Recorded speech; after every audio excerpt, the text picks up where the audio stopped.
secret daughter, it's Molly Walsh.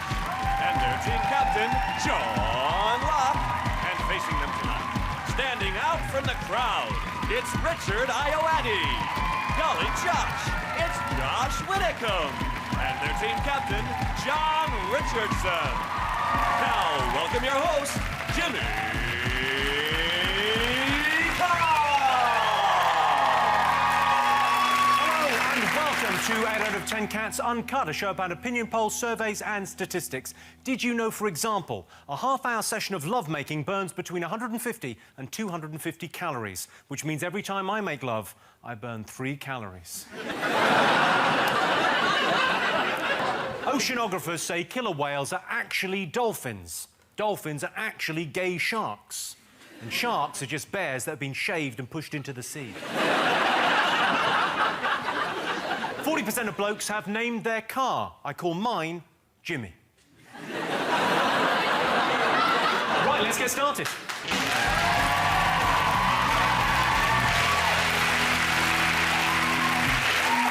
What are you talking about? That's the name of our first round. It's our panellists' job to guess the British public's top 5 most popular talking points. John's team, what do you think people have been talking about this week? Mike Tindall, naughty old Mike Tindall, has been filmed online in a club cavorting with a lady. And he said, no, it's all right, we were friends from uni. And then someone remembered that he didn't go to uni. And then he said, oh, it's all right, it was a friend from the wedding. Which is good, because it means if that's what he's doing to wedding guests, at some point in the next couple of weeks, the Queen is going to get it. He said at one point they described it, he got her in an affectionate headlock. That's like the best euphemism for a blowjob I've ever read. Excuse me, love, it's my birthday. Any chance of an affectionate headlock? He admitted something had happened, though, because they spoke to him and he used the expression blown out of all proportion. Should we get a picture of him? It looks like a big toe.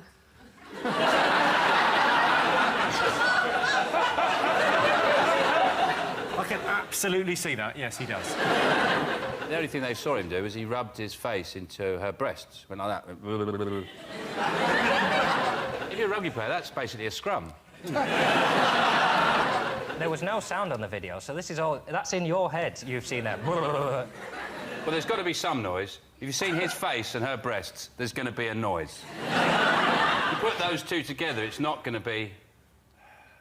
It's going to be... at the very least.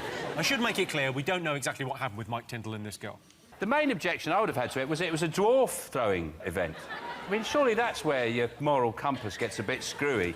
If you're at a dwarf throwing event and there's people chucking dwarves around, I don't know, I wouldn't feel like I really knew what was right or wrong anyway, you know. The dwarves are flying past you, go, I don't know, am I in the real world or not? Is it all right if I rub my face in her breasts? I don't know what's right and what's wrong anymore. I think the one thing you wouldn't feel is what Tindall felt, which is horny. I can't be watching a dwarf going, bloody hell, I really fancy that woman. If the cinematic history of New Zealand has taught us anything, it's that nobody tosses a dwarf.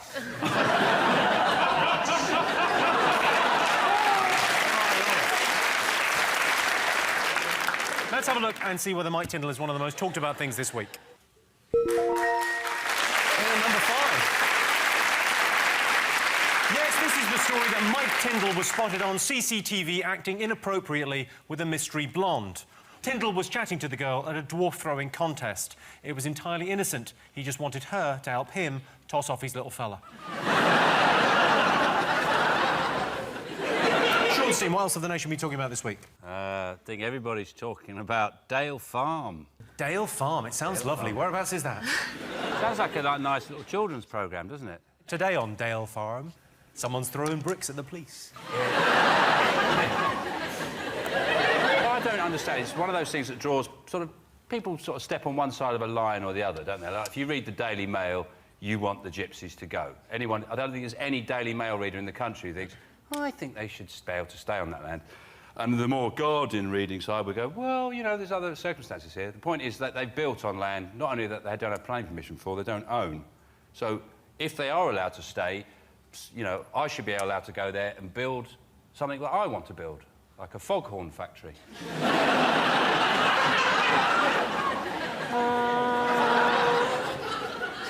It's just a crazy dream I've always had. They made an episode of Grand Designs about Dale Farm. I remember the strapline of one episode was, winter's drawing in, and they still haven't got planning permission. Yes, they built loads of houses without planning permission, and then they built a wall to keep the bailiffs from coming in, which they didn't have planning permission for either. Yeah. I love that, though. Gypsies versus bailiffs. That's like a Sky TV fight that most people would pay to see. That would be awesome. And they can fight as well, these travellers. I mean, I fought a few in the day, and they are tough. They love a So you know that Snatch is a film, not a documentary.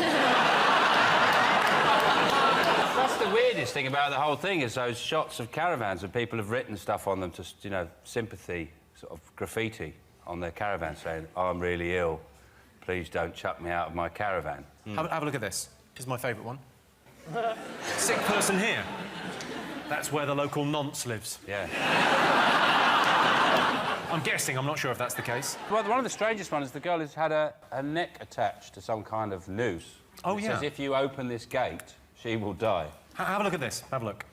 So, danger of death. Behind this gate is a woman attached by her neck. If you attempt to open this gate, you will kill her, so it'll be your fault. I think that's really ramping up. It's like a new sort of fairground attraction, isn't it? Used to be like just hooking a duck. Open the gate, kill the lady. Maybe I've got the wrong spirit there. I had a similar incident where I came out of my house and a spider had built a web across my door. This is not a similar incident. It's Hello, is that Basildon Council? I have some advice for you. A similar thing. it's a similar tense. I can't come out because I'll get stuck in the web and die. How long had you been in your house?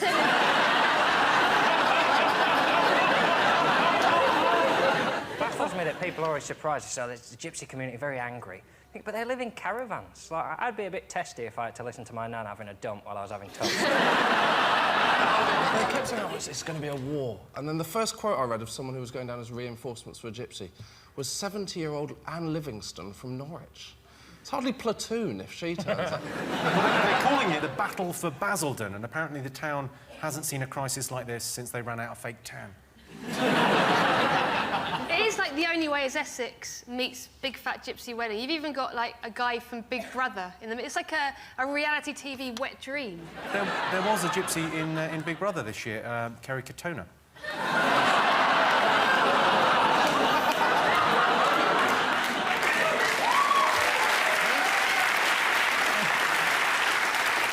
Have a look and see whether Dale Farm is one of the most talked about things this week.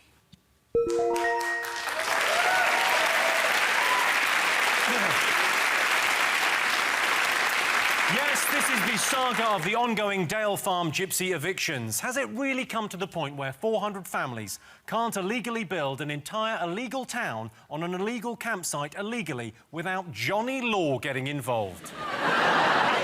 OK, fingers on buzzers. 3 things still to get. Amir, what else have you been talking about? I read in the news about that 1.5 billion. This is the trader at UBS. Trader, yeah. £1.5 billion he lost, and they've discovered it, and they arrested him last week. What I find amazing, though, that they can lose £1.5 billion and nobody notices. But if I go £5 over my overdraft, I get, like, a 40-quid letter straight away. If ever there's a work meeting you want filmed, though, it's that one, though, isn't it? Of him going, Jim, can I have a word?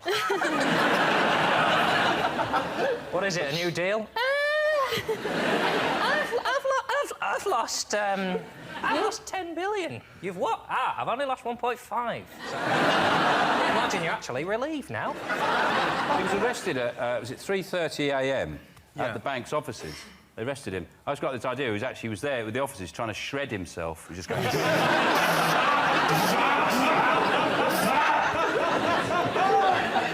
It's pretty bad. Richard, any thoughts on rogue traders? I'm trying not to get involved. I'm just here for the companionship and, you know, just to meet people and, frankly, just to be out. I should have more opinions on this rogue trading story. I haven't. I just don't think perhaps this is the forum to solve it.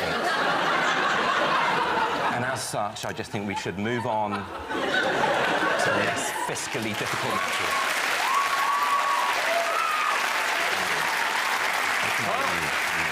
Let's have a look and see whether the rogue trader is one of the most talked about things this week. Yes, a rogue UBS trader has been charged after losing £1.5 billion. The only way this guy could be in more trouble is if he'd looted the money from JD Sports.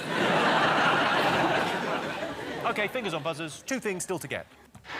Go on. Sadly, it's that annual parade of jaded tits and losers on the X Factor. And it's got to the point where even the nutters have worked out that X Factor are taking the piss, so they have to go back and get the same ones and say, no, this is definitely your year. There'll come a point where they just don't even read their names out. They'll just go, this year on X Factor, recent divorcee who lives with 4 cats, young guy whose dad recently died, and twat in a hat. There was a woman, it's her 4th attempt. Yeah, it's Kerry Reese is her name, and she's a vulnerable individual, according to critics. She says she isn't. She sent a message from the bin she lives in round the back of the sewer. The auditions used to just be in front of the panel, so there was a view that, oh, she's just joined the queue and turned up. Now the audience is thousands and thousands of people who are there going, ha ha ha, you wanker. She was carrying a bag for life when she walked on stage.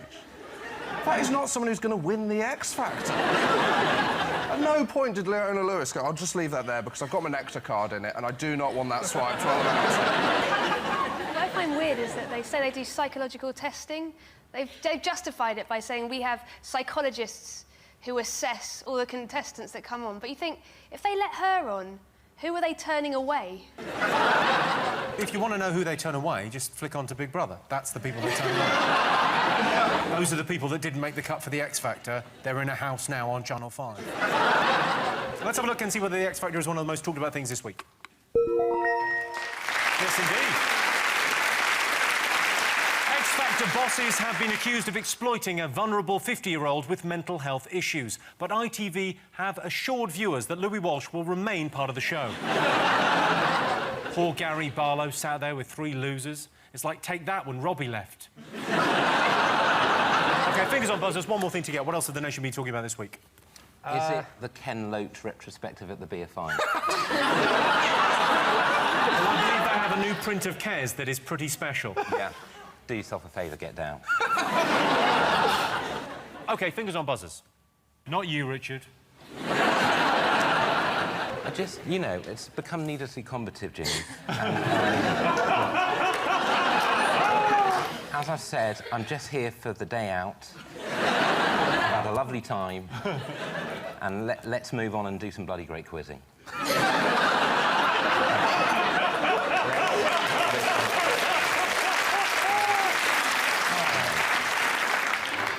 Surely everyone's talking about the Liberal Democrat conference. Try and stop me. Yay! Birmingham for a week with Lib Dems? Come on!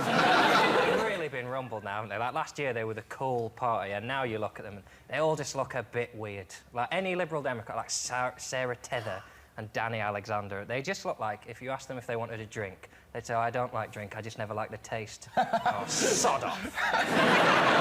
See, my favourite guy that attended was the guy that had... he was a big Lib Dem, but he had a full-body tattoo. That is a bad look when a whole audience goes, ooh. That is an error. What I like about that is that you're looking at him and at no point you're thinking, well, that's a bad haircut. Do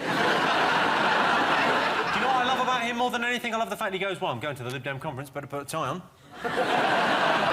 At least he's unique. At least he's like, no single unique thing has come out of the Liberal... There was a point in Nick Clegg's speech where he genuinely says, do you know, the Lib Democrats, what we need to do is not just stop bad things, but do good things. Hallelujah. Thank God someone said it. It's time for goodies in. I haven't bought this cape for no reason. I can fly! There was this thing with Nick Clegg. There was a Daily Mail story about how they'd said he was going to stand down, or had promised his wife he was going to stand down, and he said it was 2,000% wrong, which presumably means they could have been 1,900% less wrong, and they still would have been 100% wrong.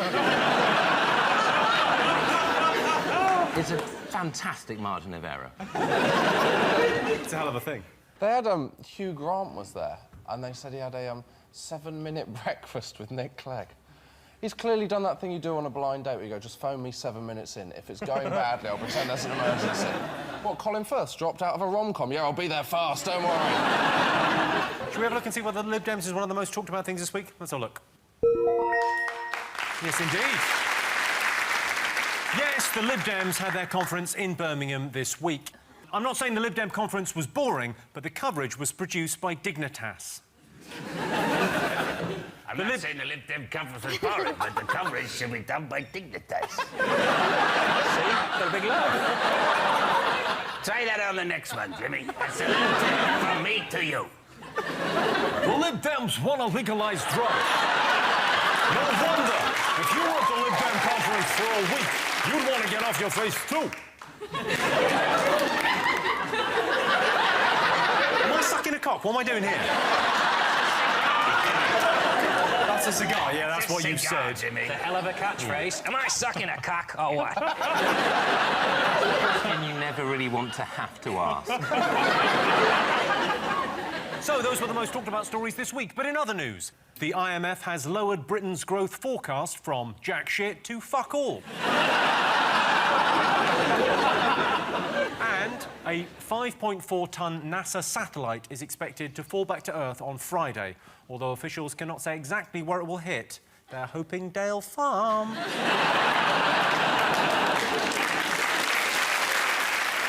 So at the end of that round, I can tell you that Sean, Holly and Amir have 2 points. John, Josh and Richard have 3 points. Our next round is Pick of the Polls. Sean, Holly and Amir, pick a question. Well, I think we have to go for the boxing picture. OK, all right. What do British people prefer, ballet or boxing? I think boxing. Yeah. You think? Oh, for sure, yeah. Who knew Amir was going to go boxing? You know what? you get a lot of women now who like boxing. When I fight, 65% of my tickets are bought by women. And I don't know if that's because of boxing or because of me, so I don't know. Yeah. It's definitely the boxing. Women never... You never think about women going to a boxing fight. It's like women going to a football match. I mean, you get a lot going, but 65%. I've got another shot for you. They're in the pubs now.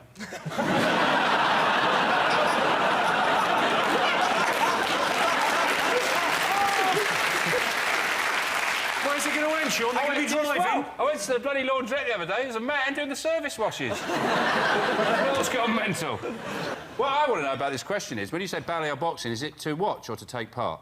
Oh, to watch. I like boxing. I like watching boxing. I think they should make it a bit more entertaining, though, by having car horns in the gloves.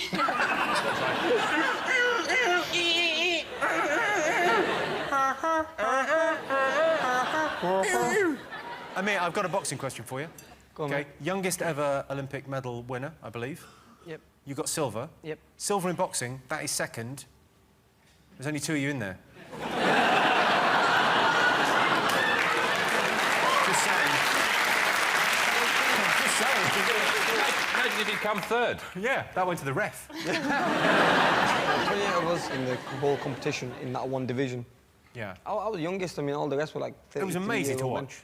It's amazing. I don't see why you can't still be in the Olympics, because the tennis players are in it. Exactly. It's the only sport, I think, which don't let professionals get involved in the Olympic Games. Imagine they did. It would be so competitive. It would be brilliant. So once you've gone professional, you can't go back to being unprofessional.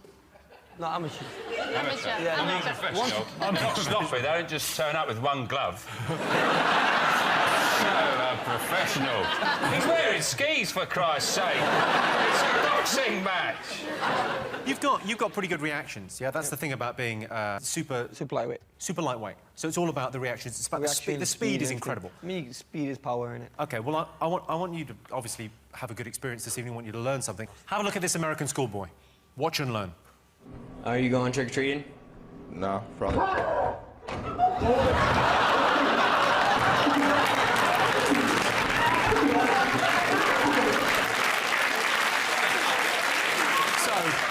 They've clearly set it up as a bit of a gag, and we're going to shock him. He's going to be scared. Not that scared.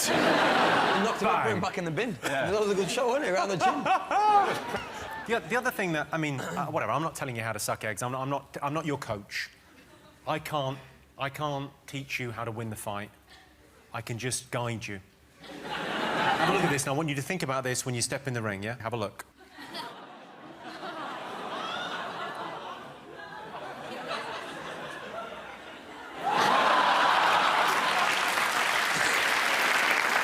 that was 1993, so it's sad to think that both of those cats are probably now dead.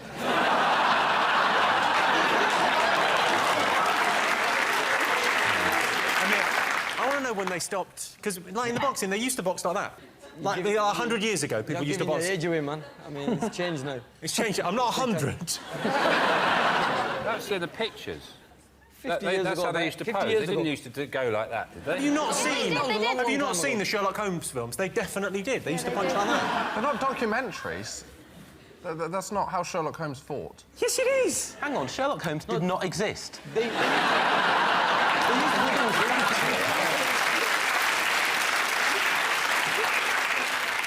When you knock someone... You've knocked people out, don't you? Okay, in the ring, In the ring, yeah, that's what I mean, yeah. I didn't mean... I wasn't asking you to do someone for me. It must feel amazing, but also there must be a part of it when you knock someone out, you're thinking, brilliant, I'll finish work early.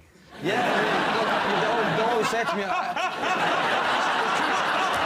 Hey, I'm off. Yeah. So how quickly do you get home after the fight? Because that's a brilliant point, isn't it? If you knock him out and then you go, West Wing's on. It just depends. It depends what the fight is. Normally, I can be home within an hour. We're going to the fight, having the fight, and then coming back home an hour. That would have made a terrible ending to Rocky, which is how soon he was back on his sofa watching the television. Yeah, I'm home, love. Yeah, sort of. Adrian! World champion. Adrian, can you make us a cup of tea? So what's the biggest audience you've fought in front of? About 35,000. Yeah. 35,000. Where was that? That was in Cardiff. And was that like... Was it an official thing or was it on the street? What's the biggest audience Ballet get? Do you know? Oh, when I did ballet, there was 36,000. And 66% of them were men. So... Have you been to the ballet show? Well, I'm part of the whole ballet boom going on at the moment. People go and watch a ballet, and it's people telling a story only using their legs.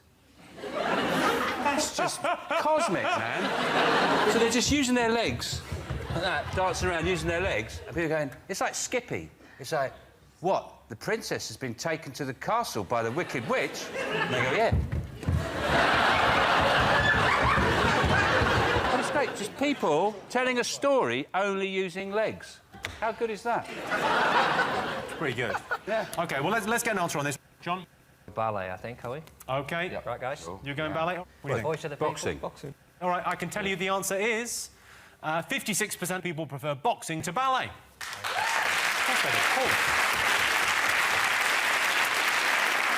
For those who haven't seen Black Swan, it's a powerful story about a man who gets a blowjob for going to watch a film about ballet. I'm pretty sure that was my take-home message. John, Richard and Josh, pick a question. We will have the catwalk model. You will never have a catwalk model. Yeah, here's a clip to illustrate your question. Have you ever seen a beautiful, well-dressed woman dancing and getting down on the dance floor? Amazing, isn't it? Excuse me, miss. Where did you get this fabulous outfit from? Well, They always say they got it from Divine Rags at Wolf Chest Ball. Beautiful women. I'm fascinated always. I'm fascinated more by a well-dressed woman. Do you shop at Divine Rags? Maybe you too might fascinate me.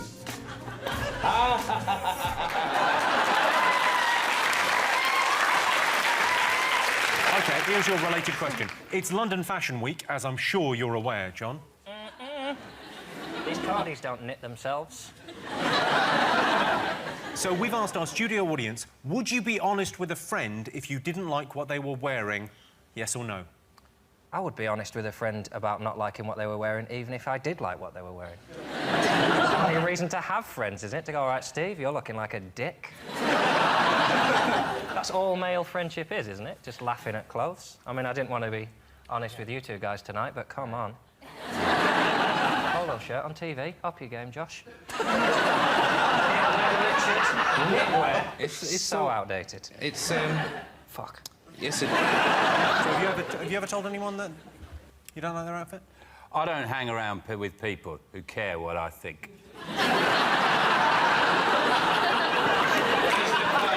Friends I I've picked up over the years. Because I say exactly what's on my mind far too often. So I think those are some people I've got around me. It is mortifying when someone... If I am wearing a shirt and I come out and someone goes, oh, I'll burn it straight away. I can't live in a world of opinions. Straight away, just Take it off, gasoline. surely. That's amazing. Yes. I don't like your shirt. What John's trying to say is he's actually a stripper. That's right. That's what I'm looking for from an audience of 500. One cheer. Richard, have you ever criticised anyone's dress sense? It depends whether I mean, probably on the third ask. If someone says, do I look good in this? And you go, yeah. And then they go, really? And you go, yeah. And then they go, really? Then maybe I'd go, oh. The worst thing to say, if someone says, you know, the classic, does my bum look big in this? The worst thing to say is not, yes. The worst thing is, let me step back, get it all in. I was going to say, it's all relative. Like, if your friend turns up in a really bad dress, then, you know, you might want to hold your tongue. But if they turn up dressed as a Nazi, then you have every right to tell them you don't like it. If you dress as a Nazi, I don't think you go around going, do you like it? Do you think it suits me? Obviously, I'm doing a half-hearted one. You do a full one, someone takes a picture. Well, actually, I'm filming this. I think the best thing is not to use words. Don't use words. Like, if someone's wearing something I don't like, if they'd asked me, they said, what do you think of this? I go and get a tea cosy, and I say, well, put it this way, if you put that on, it wouldn't spoil it.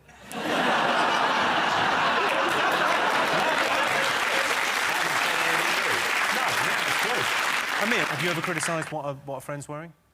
Yeah, a few times. No one argues back, so I'm in a good position. No one argues back? No one argues back, so what I have to say, when I watch your fights, your shorts are a bit big. They're very baggy and they go down. Do you know what? He has got a point. You need to get some shorts that fit. Your shorts are massive. They're made for a bigger boy. Massive? They're not massive, Amir. No, they're not. They're just the right size. Have you got I can see on most shows this sort of banter would be intimidatory, but I've never been surer of my team that if this goes to a dust down, Sure. we are getting battered. I feel almost I dangerously think me and Amir virile. could just go to the bar. I think Holly could have you three. OK, so London Fashion Week, so we asked the studio audience, would you be honest with a friend if you didn't like what they were wearing? What are you going to go for, yes or no? We're going to go yes. You're going yes? What would you go I don't for? think they would. You don't I think they they'd just take a photo and tweet about it. Are you going to go for it? What Holly said. OK, so you're going no, you're going yes. I can tell you the answer is yes. 80% of our studio audience said they would be honest with a friend if they didn't like what they were wearing. They get the points. A lot of people don't like to spend money on fancy designer clothes, and they're called looters. So at the end of that round, it's 3 points for Sean's team and 4 points for John's team. And the winner is the name of our final round. Here's your first one. Top way to boost your self-confidence. Go on. I had a joint birthday party with someone with less friends than me. I've never felt so high in my life. John, how did you feel about that?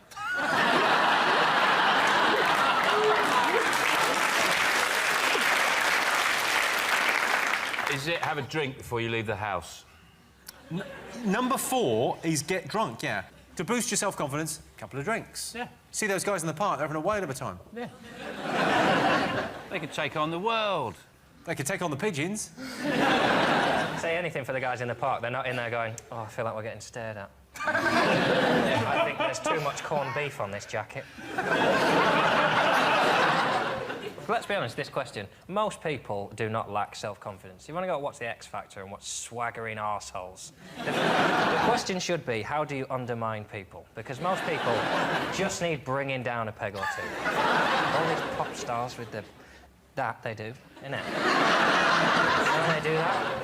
Just changing your toothpaste. Does that improve self-confidence?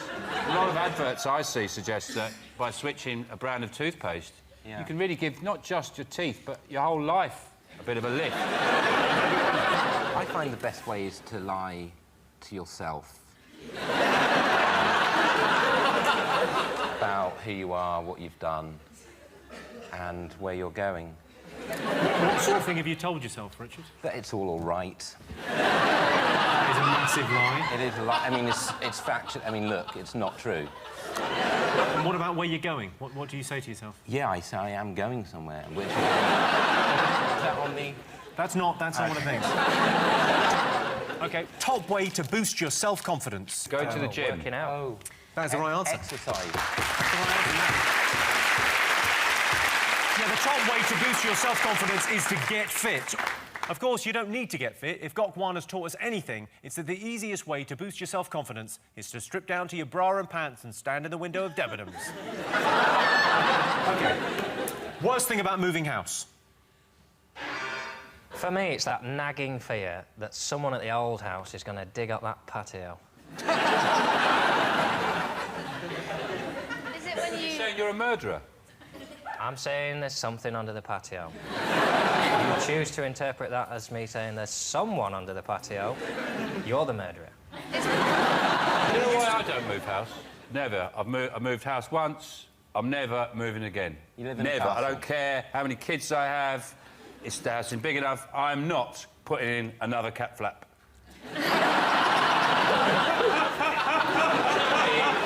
Four weekends to get the bloody thing right. And I said, that's it, we're staying put here. We're never moving. Richard, have you moved recently? I have, yeah. How did that go? It was all right, yeah. But there was a prosthetic limb in the tree in the garden.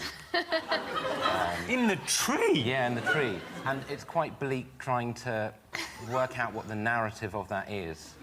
Either someone has removed someone's leg and gone, try and get it down, or someone tried to scale the tree and got into difficulty and essentially had to leave that limb behind. That is the one advantage to having a false leg, though, isn't it? Because, you know, you get it trapped somewhere and you go, I can just leave that behind. 127 hours. 127 hours would have been a very different film. Unclip, and we're away. Yeah. Was it a deal breaker when you got the house?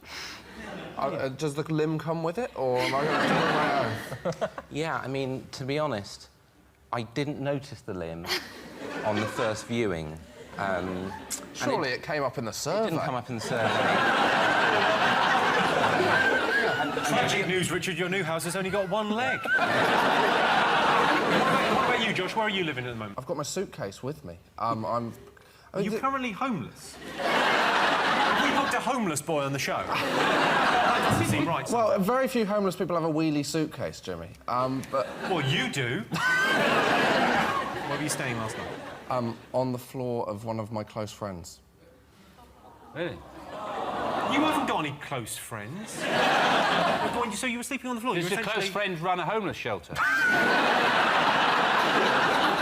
Was there like an old seaman next to you called Albert, kept coughing and having nightmares about the Falklands, going, ah! Yes. If you're watching this and you've been touched by Josh's plight, there's a number that's going to come up at the end of the show, and all contributions would be very welcome. I think people who've been touched by Josh is why he had to leave his last address.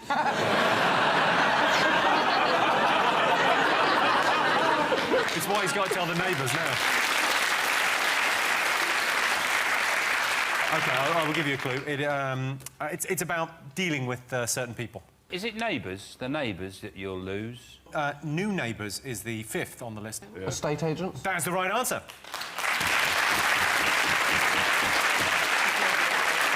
Yes, the worst thing about moving house is dealing with estate agents. There are simple signs to tell if your estate agent is a lowlife, and those signs will be in your garden saying the word Foxtons. Estate agents have to pass a rigorous series of examinations before they can enter the business. Or so they tell me. And why would they lie?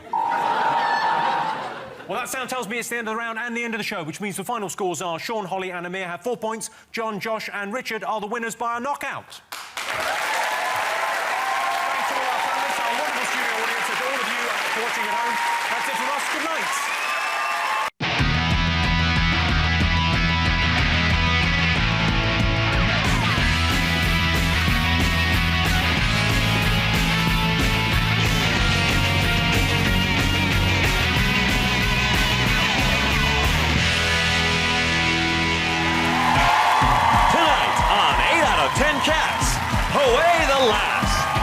For a Milliken, T4's finest, it's Nick Grimshaw. And their team captain, John Richardson. And facing them tonight, made in Chelsea, it's Ollie Locke. This could get hairy, it's Joe Wilkinson. And their team captain, Sean Locke. Now, welcome your host, Jimmy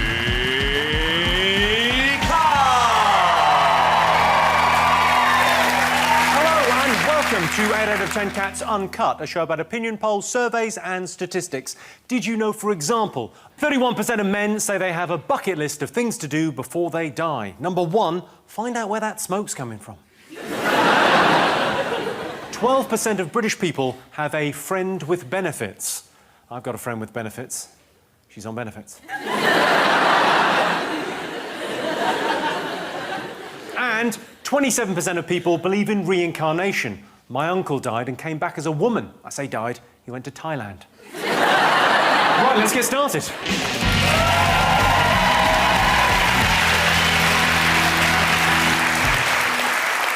What are you talking about? That's the name of our first round. It's our panellists' job to guess the British public's top 5 most popular talking points. Sean's team, what do you think the nation have been talking about this week? Is it the trial of Michael Jackson's doctor? Dr. Murray is accused of being responsible for Michael Jackson's death, which is odd, really, considering that Michael Jackson, apparently, in his house, he had 4 gallons of anaesthetic just stored in his house, of serious, you know, like, medical anaesthetic, which is probably enough to put Louis Spence to sleep. That's a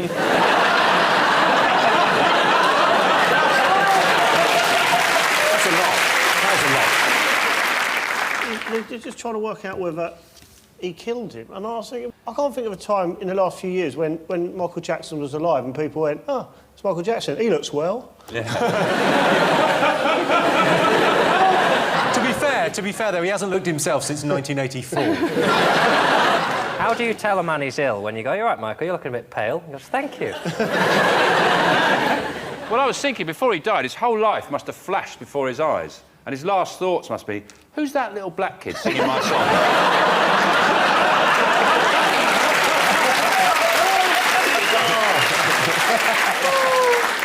His job was to keep Michael Jackson alive. That was actually his job description, you know. And he lasted 10 days. And, you know, you think, well, Gazza would have done a better job. Gazza would have just got him pissed. He wouldn't have given him loads of anaesthetic. But you think it's quite a tough job. I mean, I don't like it if the neighbour asks me to look after their cat. Imagine being told, can you look after Michael Jackson?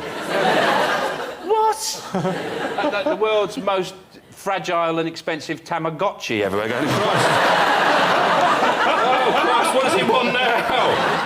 The doctor was getting paid 100 grand a week, though, wasn't he? Yeah. And I was thinking, Michael Jackson's a weirdo, isn't he, right? So if Michael Jackson was paying me 100 grand a week, I'd inject him with Haribo if he asked me to. Yes. But if he's getting that much... if he was getting that much, surely there'd be an incentive to keep him alive. Yeah. Well, he does go on a bit, though, doesn't he?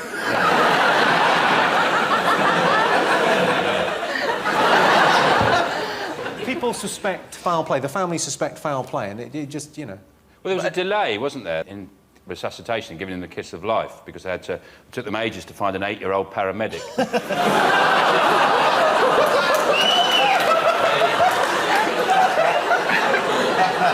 I love it. I suppose that's it, because you have to hold the nose while you breathe into the mouth, don't you? So that, obviously they went, right, okay, well...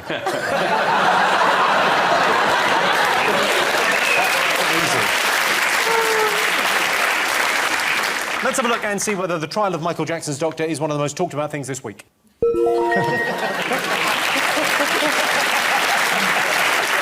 Yes, the long-awaited trial of Michael Jackson's doctor started this week. Make no mistake, Jackson's name is going to be dragged through the mud at this trial, but when all is said and done, Michael Jackson will remain my absolute favourite self-mutilating, mentally unstable, virtually bankrupt, suspected paedophile junkie of all time.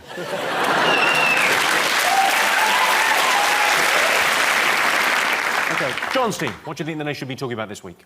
The Eurozone bailout? The Eurozone bailout has been in the news a lot. Yeah, I've been trying to sort of simplify it in my head, and the way I've worked it out is the cold countries are bailing out the hot countries. That's basically it. That's Isn't it? exactly it. Why has no one made that point before? The countries that are being bailed out, it's an acronym, it's PIGS, isn't it? It's Portugal, Ireland, Greece, Spain. And the countries that are bailing out is G-fuck. Germany, France, and the UK. It sounds like adult Power Rangers, doesn't it? Come to save the economy. G-fuck. I feel sorry for Greece now.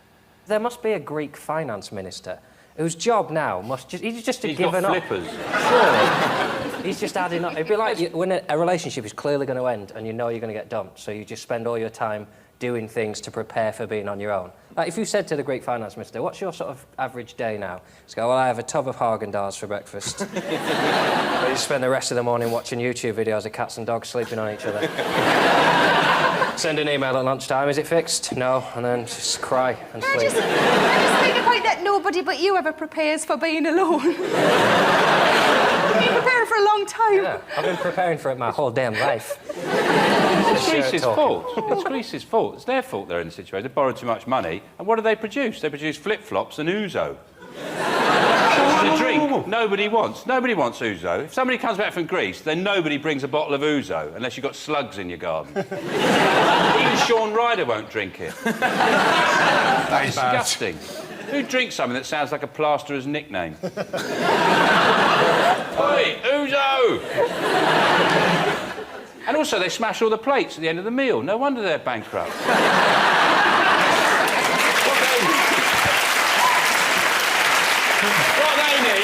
What the bloody Greeks, they need some fairy liquid and do some washing up. Yes. Joe, what do you make of the Greek? Well, apparently the world's on its, world's economy, if it carries on this way, it's going to be on its arse. But I think it might have to end up sort of doing bartering again, like, I'll swap you 40 carrots for an iPod Shuffle. Yeah. Done. Cool. All right, I'll do that, actually. Yeah, done. No, deal. Yeah, great, yeah, cool. I love carrots. I don't think it's that bad. I think people are a lot of doom-mongering. I think all Greece have to do is go bankrupt, just like a business. If you go bankrupt as a business, you just go bankrupt. They just write off your debts and you just launch the business again under a different name.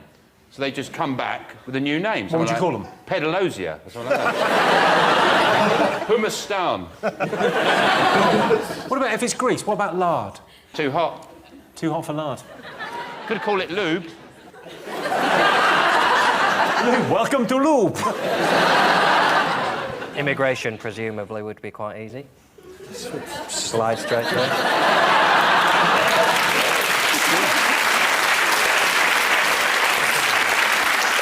Let's have a look and see whether the Eurozone bailout is one of the most talked about things this week. Yes, indeed, world leaders are struggling to solve the Eurozone crisis. What's basically happened is the Greek economy has come acropolis.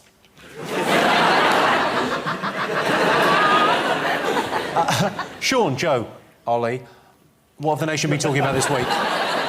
Is it the riveting Labour Party conference? I know it's what's kept me stuck in the house with the curtains closed. Can't take my eyes off that jamboree of laughs and... yeah, it's just been brilliant. What was your... If you had to narrow down, like, one favourite moment from the Labour Party conference, Sean? Or maybe... The bits. I tape it and watch it back again. And I've got on replay Ed Miliband's mouth going... It does something, it's weirder than Rio Ferdinand's mouth. It's like his mouth's doing some kind of breakdance move. He says something like prosperity, and his mouth goes... Okay, let's have a look at him. Let's have a look at him. Do you think he would benefit from your kind of... Because people think he's boring. Do you think maybe if he didn't do his shirt up properly, grew his hair out... This is properly done. It's fashion. Well, if you want to catch your death, it is. That's a very old thing to say. Catch your death. John was going to do that, but someone told him to put a T-shirt on. Do you know how it was? Because it was down to there, and then someone, a member of production team... Careful, said, ladies. Careful. Chicks dig a T-shirt, Ollie. That's all I'm saying. Chicks like a man who's warm. Have you ever been lower than that? Have I ever? Yes. Yeah? Yes, I have. Yeah, I got I didn't mean that, I meant the shirt. it. It pays to advertise. I think I am showing quite a lot. I look like You didn't get that waxed for nothing. You look like what, sorry? Jordan. Kind of with slightly... You look a bit like Jordan, yeah.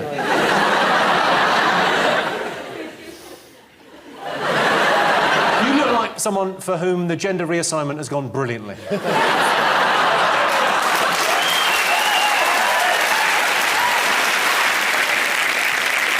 Always as terrifying as Tony Blair being Torso of the Week. Does anyone remember that? Oh, God, don't remind me. That was hell. He was in Heat, wasn't he? I remember that. Torso of the Week. Torso of the Week. Have you been Torso of the Week? I just wonder why you brought this up. No, I just... Terrifying. Have you been Torso of the Week? Not yet. You've got to stop covering that thing up. If you're watching at Heat, can you please make him Torso of the Week, because he won't fucking shut up about it. Jimmy, can I... Oh, and if anyone's watching from a medical journal, Joe would also like to be Torso of the Week. Joe, what do you make of the Labour Party conference? Didn't like it. That's all I'm going to say. It's just speeches. For a week. Can't just do stuff. No, not for me. You do it for a week, do a speech, then do something else. Like have a bit of cabaret, sword swallow. Well, like a wedding, like, you know, there's speeches, but then there's a buffet and there's some dancing. Yeah, or maybe make it like a fete. You know, win a goldfish, whack a rat, donkey dog. You go to Ed Miliband, he's trying to get a coat hanger round the thing. Yeah. You idiot, goth. It's in Liverpool, Ollie. Have you been to Liverpool? You spent much time I in have. Liverpool? Well, I've been there once. You've been there once. Did you like it? I loved it. Did you? What did you love about it? Yeah. It was... There's people there wearing more fake tan than you? No. Never that. No, that's rare. Anyway. I'm just going to assume, until further notice, that politicians don't like crime. So you don't need to get up at the conference and go, at Labour, we want crime to go down. Kind of assume that. I would listen more to a politician if one stood up and went, I've got this weird idea that if I let crime go up a bit, police will get better at solving it. At least then you go, ooh, that's all right, I'm going to vote for you. And then they try and do jokes. His opening joke was about, I don't know if you know, but last year I had a deviated septum. At no point should you try and win people over with the phrase deviated septum. Next year he's going to clutch in at straws and go, this year, bit of trouble with the poo pipe. Had to go to the doctor. Just be a politician. Yeah, I do hate a hit politician. And they've been going on to, like, cool songs. So, like, they walk off to, like, Florence and the Machine, like, walk-on music, yeah. Oh, thanks. It's What, so like a boxer embarrassing. stepping into the ring? Yes. And they, like, walk off to, like, the Maccabees and stuff. It's like, what? Stop. Whereas really they should walk on to...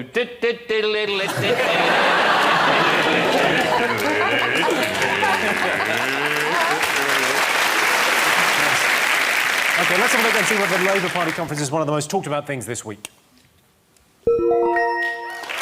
Surprisingly, yes. The Labour Party held their annual conference in Liverpool this week. Ed Miliband has admitted to some of the mistakes the Labour Party made when Gordon Brown was leader. Mainly that they had Gordon Brown as leader. OK, John Steen, what else have the nation been talking about? It's got to be the fact that the rules of the world no longer apply. The speed of light has been broken, which means just everything we thought was real is no longer real. You can now arrive before you set off. I've got a mate who gets that, but I think he just gets nervous. See how quickly I made quite a highbrow scientific story accessible to anyone who's ever had sex? It's only a 60th millionth of a second, the difference. Neutrons have gone once. I don't think they should worry about it. Yeah. It's one of those things where you go, look, it's a lot of hassle. Let's just forget about it, because if we go with it, we're going to have to change Einstein's Wikipedia page. So I just say, call it a draw. I just don't think it's that amazing, because, like, if they told me that they could switch off gravity for a bit, now, That I'd take notice of that. I'd quite fancy like hovering to Asda. But 1/60 for yeah. No, but it's time travel. Like you could go back to ancient Egypt. I mean, I'd have to go in half term. But I'll get it cheaper. I could go whenever I want. You see, I go on my own. Yeah. Ancient Egypt, ancient Rome. Spain. Or you could go Spain. Spain's you. Yeah. Cheaper then. Yeah. I think the problem is that it's usually explained. The papers, say for example, the newspapers that bother to explain it, or the people that bother to explain it. Most of us can't actually even digest the information. I think you need somebody to simplify it. Like if Madness wrote a song about it. You know, their songs are quite simple about baggy trousers, our house, I've been driving in my car. If Madness wrote a song about the speed of light... You would get it. You go, oh, I get it, yeah. I sent you a text and I'm going the other direction. You got it before it was sent. They go, oh, right. Just out of interest, because obviously different newspapers covered it in different ways, and the media sort of covered it in different ways. It's quite a complex science story. It was exciting, but it was difficult to get across. How did they do it on Radio 1? I think they skipped it and talked about like, the Kardashians or something instead. I think it was one of those stories that I tried to read and then read like 3 sentences and was just like, I don't care, really. I never cared, and now I don't care. But if Madness did a song... Yeah. Think Madness is still Radio 1? Really? Really? No, not so much. You'd have to get someone young and hip to do it, like Tinchy Strider or something. Or Dappy. Or Dappy. Maybe Dappy. But then that could be, imagine the time process of explaining the science to Dappy. To Dappy, yeah. I think the existence of Dappy is proof that time travel is not possible. Someone would have gone back and rectified that.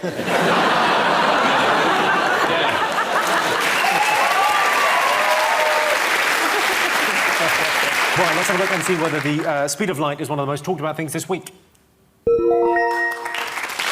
Yeah. This is the news that scientists in Geneva believe they've recorded particles travelling faster than the speed of light. I'm not really up on physics. I thought the law of special relativity stated that people in Norfolk are special and can legally marry their own relatives. One more thing to get fingers on buzzers. I think it's that footballer, Tevez. Am I saying his name right? Yeah. Yeah. What about the footballer Tevez? I really don't know anything about football, but I think you don't need to say that twice. He's really expensive, and he refused to go on in some big match. And there was some sort of row, and you saw him being like, well, I'm not going on. Which I kind of liked, the kind of thought of like an obnoxious, because I love an obnoxious pop star. You know, like it's the sort of thing Axl Rose would do. Yeah, I love that, like not going on yet. Axl Rose shouldn't have to go on because he's not a footballer, so... It's a good point, well made, Sarah. I can't argue with that. If you're on £200,000 a week and your boss says, you wouldn't do half hour for us, would you? Yeah, exactly. You can't really go, no, I don't want to today. I'm not really asking. Can you go and definitely do... I don't see why he's still here. He's been in the country 4 years and he wants to leave. That's his big thing. He didn't want to play because I don't want to be in the country. I want to go home. I can't speak any English. I've been here 4 years. The only words he's got to learn is like kick, goal. Like the Spanish for goal is goal. The Spanish for football is football. Like, it's not like we're asking him to learn Sanskrit. He also said it was a miscommunication, didn't he? He said it because what he actually said was, OK, boss, where do you want to play? But because of his accent, it came out like, I fucking hate Man City.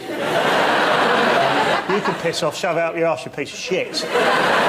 But it's an accent thing. Yeah. It's just a dialect. Well, because it's from the Catalan region. What he actually said was, "Ke." Do we know why he didn't go up? Like, why he just refused? Was it just... Had he just realised that football's a bit shit? Okay, thanks, love. just one, like, fucking yes! Finally, someone said it! If you look at Tevez, though, he's a very unfortunate-looking chap, isn't he? He does. He looks like Shrek's ugly mate, doesn't he? I refute that. Let's have a look. He's a great-looking guy. In fairness to him, that was a very sunny day. His flash is still strong. I like it. It's still strong. Just as well he didn't go on, to be honest, because in that picture I can see he's already broken pretty much the rule of football. This is good, you see? I scored a goal! He's attention seeking, isn't he? Let's face it, if you're gonna go to a football match and sit on the subs bench, you're probably going to go on, let's face it, you've got to do that. And then he just says no. He's obviously an attention seeker. You think he's an attention seeker? Yeah.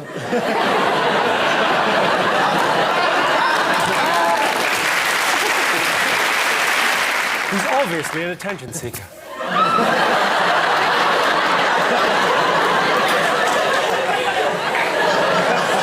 It's the most attention-seeking sort of thing I've ever bloody seen.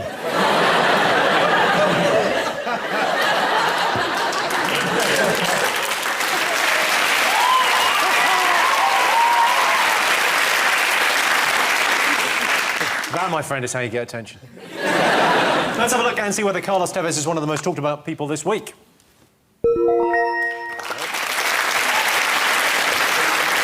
Yes, Carlos Tevez was told he'd never play for Man City again after refusing to go on as a sub. Carlos Tevez earns £250,000 a week. To put that in terms the layman will understand, fucking hell. So those were the most talked about stories this week. But in other news, the women of Saudi Arabia have finally been given the right to vote. At last, they have the freedom to decide whether they want to be oppressed or subjugated. And the Dale Farm saga continues. The gypsies say they don't want to leave their homes. But no one's asking the gypsies to leave their homes. They're asking them to hitch their homes to the back of a van and fuck off someplace else. At the end of that round, Sean, Joe and Ollie have 2 points. John, Nick and Sarah in the lead with 3 points. Our next round is Pick of the Polls. Sean, Joe and Ollie, what do you like the look of? Can I have an old woman punch in the air, please? I agree. Here is a clip to illustrate your question.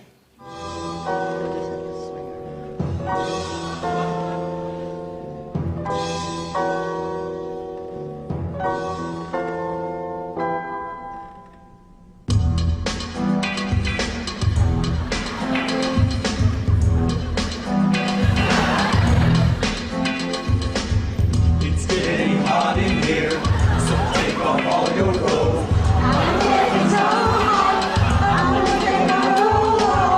It's getting hot in here, so take off all your clothes.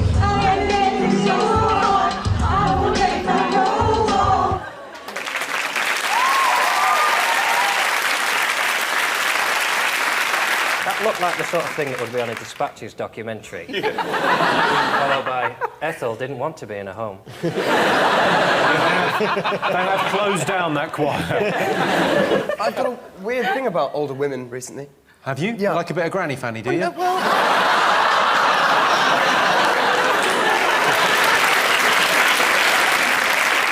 I've realised that my genuine celebrity crush when someone asked me the other day is Joanna Lumley. Like, quite honestly.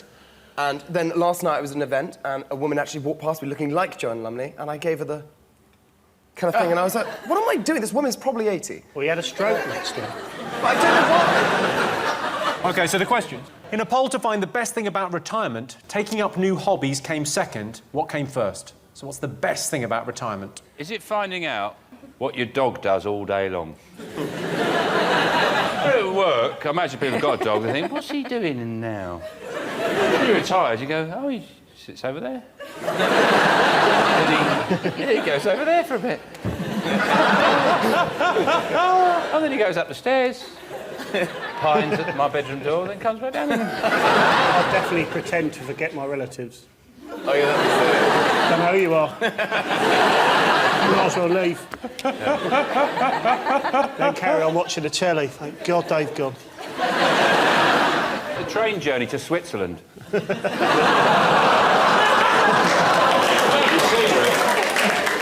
Lovely scenery. That's the last time I used Eurostar, but I told my nan we were going to Euro Disney.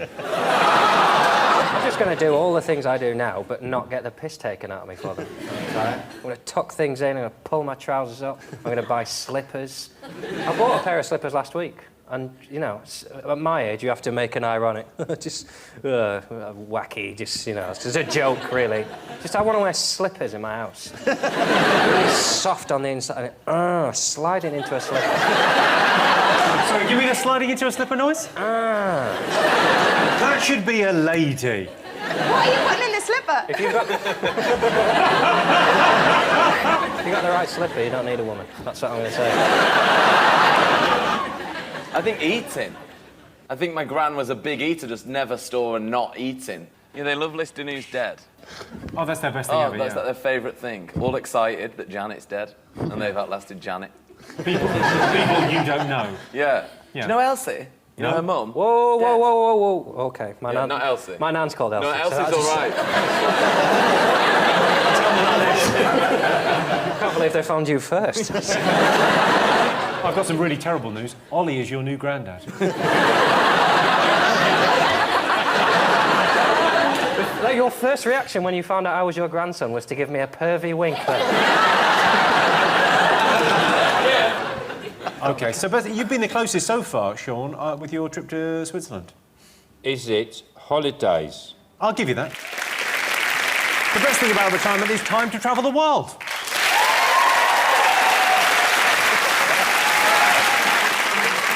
Of course, once you've retired, you can go anywhere. Down to the post office, to the bingo, to the post office, then maybe the bingo, or even the bingo, and then the post office. OK. John Steen, what do you like the look of? The Spy? Yeah, let's have OK. Gunman. All right, here you go. British film Tinker Tailor Soldier Spy is top of the UK box office this week. So we asked our studio audience, what would you rather be, a spy or an astronaut? What do you think? Me personally, I'd go astronaut. Why would you go astronaut? Because spy seems like a lot of effort, doesn't it? You've got to, like, read... Yeah, astronaut, piece of piss. Well, I think just floating and having those frozen strawberries. I mean, that's right. I'm amazed. Floating around. I mean, I know you're at Radio 1, but NASA must be kicking themselves. Yeah, I know. They are gutted. I think a spy would be a lot of effort. You'd have to, like, find out where that person lives, hide in, guns... No, an have to astronaut, get a suit. You're mistaking that for stalker. Spying seems really sexy, doesn't it? But in reality, most spies, they're just working in offices, and once a month they'll fax something to someone they shouldn't. If I was a spy, I wouldn't keep it secret. Emails. I know, maybe they do. Well, emails are probably easier to track than faxes. Yeah. That's why. Fax is incredible, isn't it? Because you get paper. But with an email, it's just, oh, that was on his screen. But with fax, you go, I'm holding what he put in. How is it? It's like Willy Wonka. It's gone through space and then reassembled again. Well, it's brilliant if you run out of toilet paper because you can phone someone up and say, can you send me a fax? But you get to hide a lot as a spy, don't you? I tried to hide from my boyfriend the other day, actually. I don't know why I'm telling you this. I lay down the side of the bed just leave him. I wasn't hiding permanently, John. Some of us have relationships. Don't awe him. He likes it this way. And I lay down the side of the bed thinking I was hiding, but my arse was in the way. My arse was above a bed. That's depressing, isn't it? I don't think it's depressing for him in the least. He's walked in and gone, ho-ho. It used to be with James Bond, you watched like a 1960s Bond movie and he'd sleep with all these exotic women from the East and you had to be a spy to do that. Now, all you need is broadband. I'd like to combine both the jobs. I'd like to combine both jobs. I'd like to take a gun into space. Look what I brought. Would the bullet go as quick, or would it kind of go... Wouldn't go anywhere. Would it not? Because there'd be no oxygen to ignite that. It would just... Really? Really? I don't know why I took it. Ollie, would you think you'd make a good spy?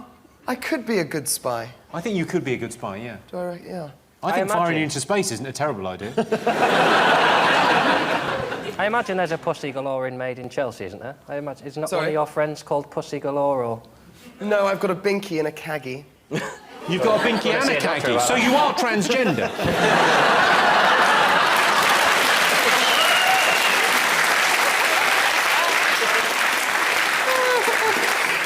The thing about spy or astronaut is I genuinely think there's a chance that astronauts aren't real. If someone said tomorrow, you know, all the space things, of course we made it up. You can't get out of the Earth, you die. You go, oh, shit, of course. Oh, yeah, we were filming people that, oh, I'm floating, watch me eat. So what do you think people would rather be, a spy or an astronaut? I think we'll go for spy. Spy. It's too long to be Let's say spy. astronaut. OK, you're going spy. I can tell you that you are absolutely... Oh, hang on, we're getting Sean Steen, we're going to guess as well. Hang on, what do you want? I'll say spy as well, then.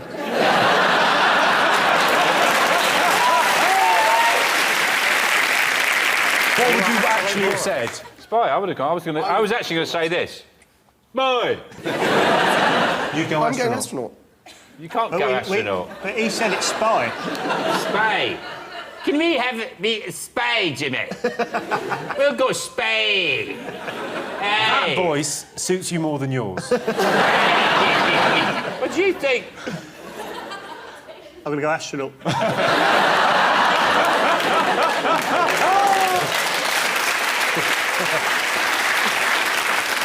I can tell you, the answer is... I can tell you, 78% of our studio audience said they'd rather be a spy than an astronaut.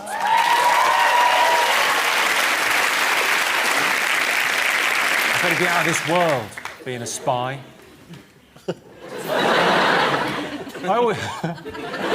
This is a silly joke. So at the end of that round, it's 4 points for Sean's team and 4 points for John's team.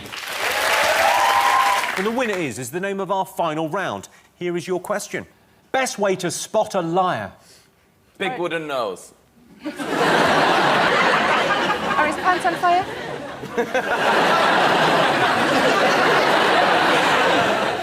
His pants are not on fire. He does not have a big wooden nose. What is the best way to spot a liar? I could always tell if someone's lying if they go, right, Joe, you look well. I don't know about looking well. You look like everyone from Guess Who.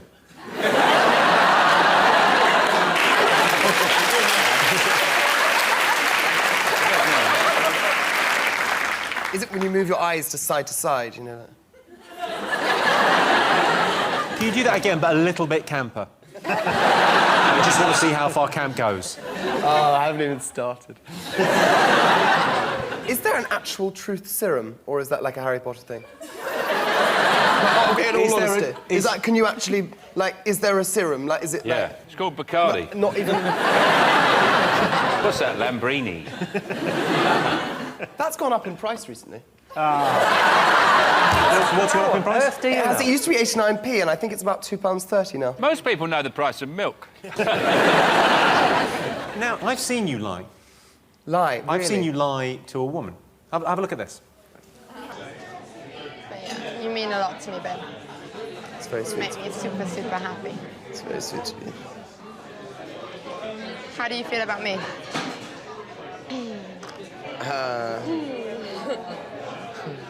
I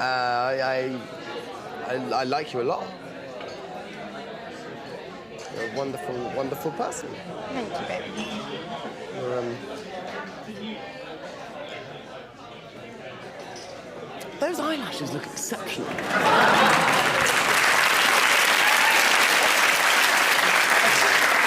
It's like the most embarrassing thing. Did anyone notice I'm wearing exactly the same shirt today? That is not the most embarrassing thing about that clip. It's never a good time when you describe somebody as a person, is it? It's like one up from human, isn't it? You're a lovely human. Yeah. You're a nice thing. You're one of my favourite mammals. I've got a satirical answer for the how to spot a liar. I think it's going to go down pretty well. If you want to spot a liar, Jimmy, why don't you go to the House of Commons? Yeah, that's right. Is it if they give you flowers afterwards? She was just a girl from the office. I think if you go to a pub 2 days running and the same man is sat in the same chair at the bar, he's definitely full of shit. Any man who ever tells you had trials for, insert name of football club. Every man over 50 has had trials at a football club, and it's as if in the 50s they all just went, let's try everyone. Get everyone in, someone will be brilliant. Yeah. It's more about how they tell their story. If they go like that and go, well, the other day, we went to the moon. Like a weird voodoo... loony. They go, yeah, like a voodoo priest. That's how they tell... It's like a funeral in New Orleans. I'll tell you a story. Is that how it's told? I think eye contact could be the answer, Jimmy. There's no way. Is it when people give too much detail? It's not too much detail. I'll tell you the answer. The best way to spot a liar is that they keep changing their story. We've all told lies. I was drunk, he was drunk, we were just having a laugh, I never touched it. It was his idea, I fell on it. I just wanted to know what it tasted like. Nothing happened. I don't even know him. Stop going on about it. Well, that sound tells me it's the end of the round and the end of the show, which means the final scores are Sean, Joe and Ollie have 4 points. John, Sarah and Nick have 4 points. It's a dead heat. Everyone's a winner. Thanks to all our panellists, our wonderful studio audience, and to all of you watching at home. That's it from us. Good night.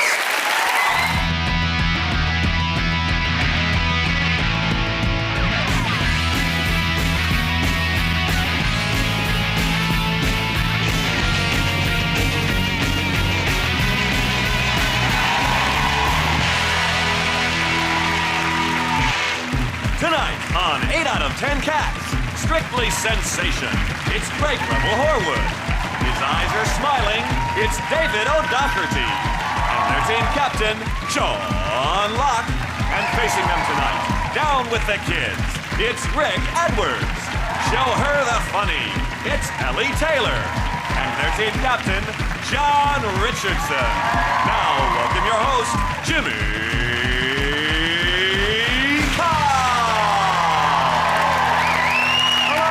Welcome to 8 out of 10 Cats Uncut, a show about opinion polls, surveys and statistics. Did you know, for example, 14% of women say they can always tell when they're being lied to? And that's because all women are intelligent, perceptive, intuitive, and have you lost weight? The perfect slice of toast is 14 millimetres thick and weighs 0.44 grams per square inch. And that's according to a scientist who's apparently not aware there's still no cure for cancer.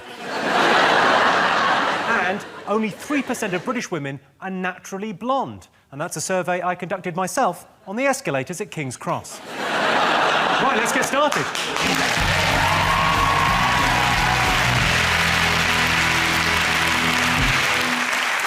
What are you talking about? That's the name of our first round. It's our panellists' job to guess the British public's top 5 most popular talking points. John's team, what do you think people have been talking about this week?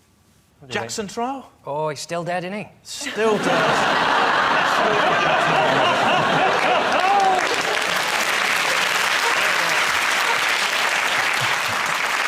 It's weird watching... You just watch it and you think, this can't be an actual trial because it's on telly. Like, if it was a trial, you keep expecting it to turn into a musical. Like, when he takes the stand, you go, do you swear to tell the whole truth? I'm sorry, Miss Jackson. It does feel weird. You know, he's such a kind of... He's a weird character, the Doctor, isn't he? One of the things that came out this week is he didn't know how long it had been since he stopped breathing because he didn't have a watch.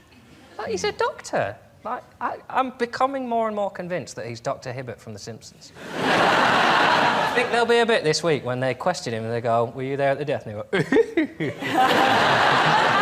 how do you not have a watch if you're a doctor? The recording has come out now of Michael Jackson talking, but it doesn't really sound like him. It's out because he's not putting on a high-pitched voice. He's got a deep voice. Have we got the recording? Yeah, I'll just... John, help us out, do the recording. Yeah. Hello there. It's Michael Jackson here. I'm feeling queasy.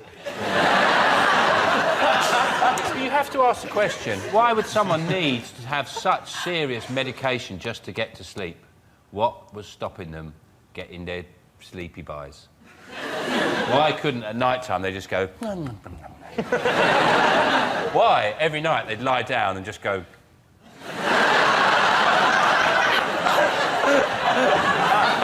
You realise, ironically, that face is going to keep quite a lot of people up now. I mean, the amount of medication to get them out, I mean, it's horrendous. It's almost as if he had a terrible past where he'd done awful things. It's a very sad story. It's a very sad story. Luckily, it's quite funny as well. They've discovered that in the autopsy that Jackson had 8 different, chemicals in his body. I mean, 2 of those were artificial colouring.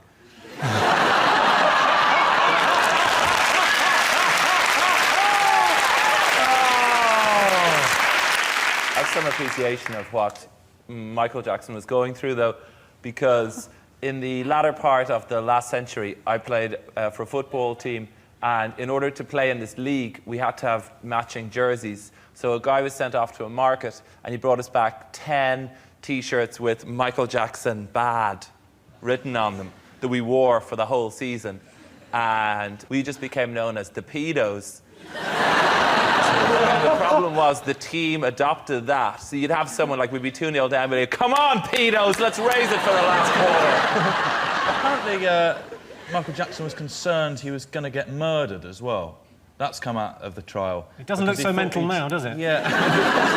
I thought he was going to get murdered for all his music rights, which suggests a gross misunderstanding of how music rights get passed along. It isn't a question of, well, I shot him. They're mine now. It's weird. There's a lot of conspiracy theories about it. There's a lot of people thinking that, you know, something untoward has happened because he was worth so much money and he was kind of worth more dead than alive. Did you do it? There does seem to be an acceptance that he was definitely murdered. LaToya Jackson put on Twitter, which I don't think you're allowed to do during a trial. A what?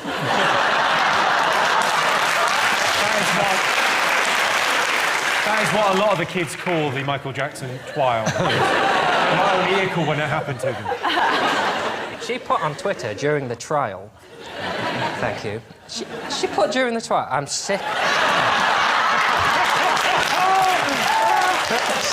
Stupid letters of the alphabet. She put on Twitter during the trial, I'm sick of all these cover-ups and lies. But that's influencing the case, isn't it? You're implying he's definitely murdered. And if you're sick of cover-ups, you can't even look at his face. My favourite album of his was always Twiller. Let's have a look and see whether Michael Jackson's trial is one of the most talked about things this week. Yes, the trial of Michael Jackson's doctor continues. Everyone remembers where they were when Michael Jackson died. His doctor was in the bathroom flushing Demerol down the toilet. Sean Stein, what have the nation been talking about this week?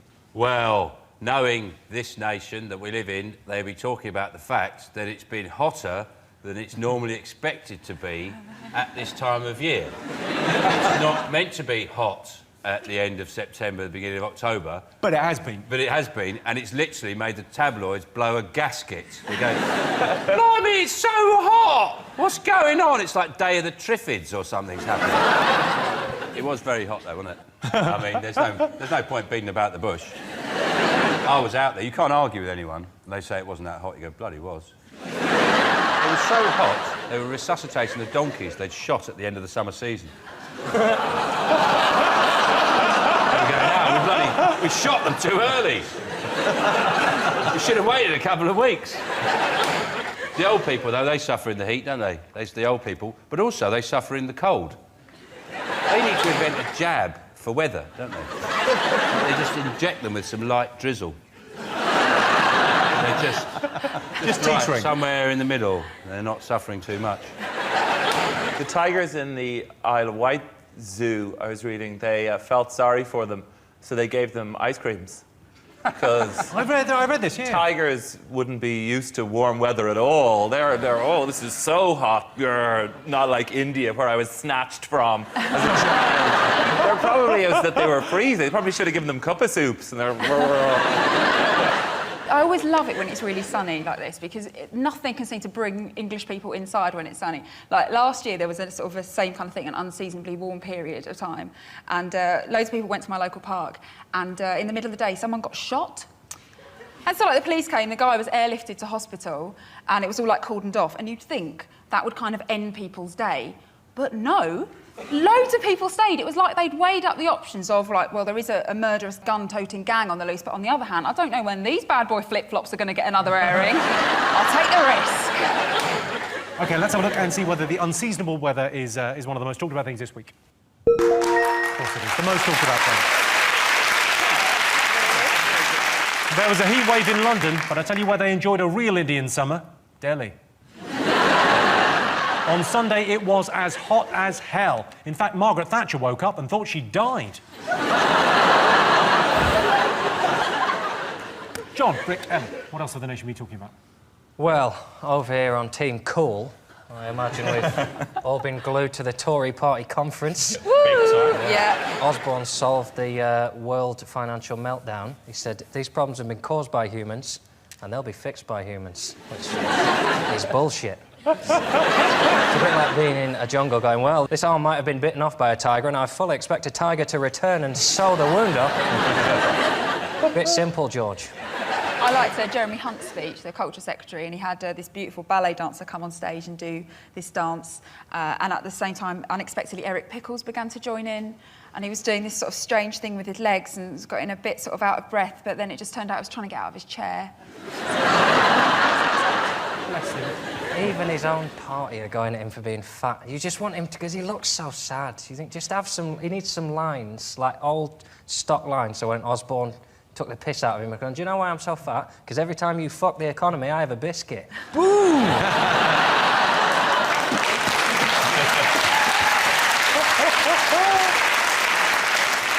The most depressing moment in all of civilization is when politicians make jokes at those conferences, and then you see the goons all laughing like it's really funny. So it'd be like, he thinks he's going to get the country back to work. Well, I heard last week he couldn't even get his own car to work. They're like, Oscar Wilde is among us. This is brilliant.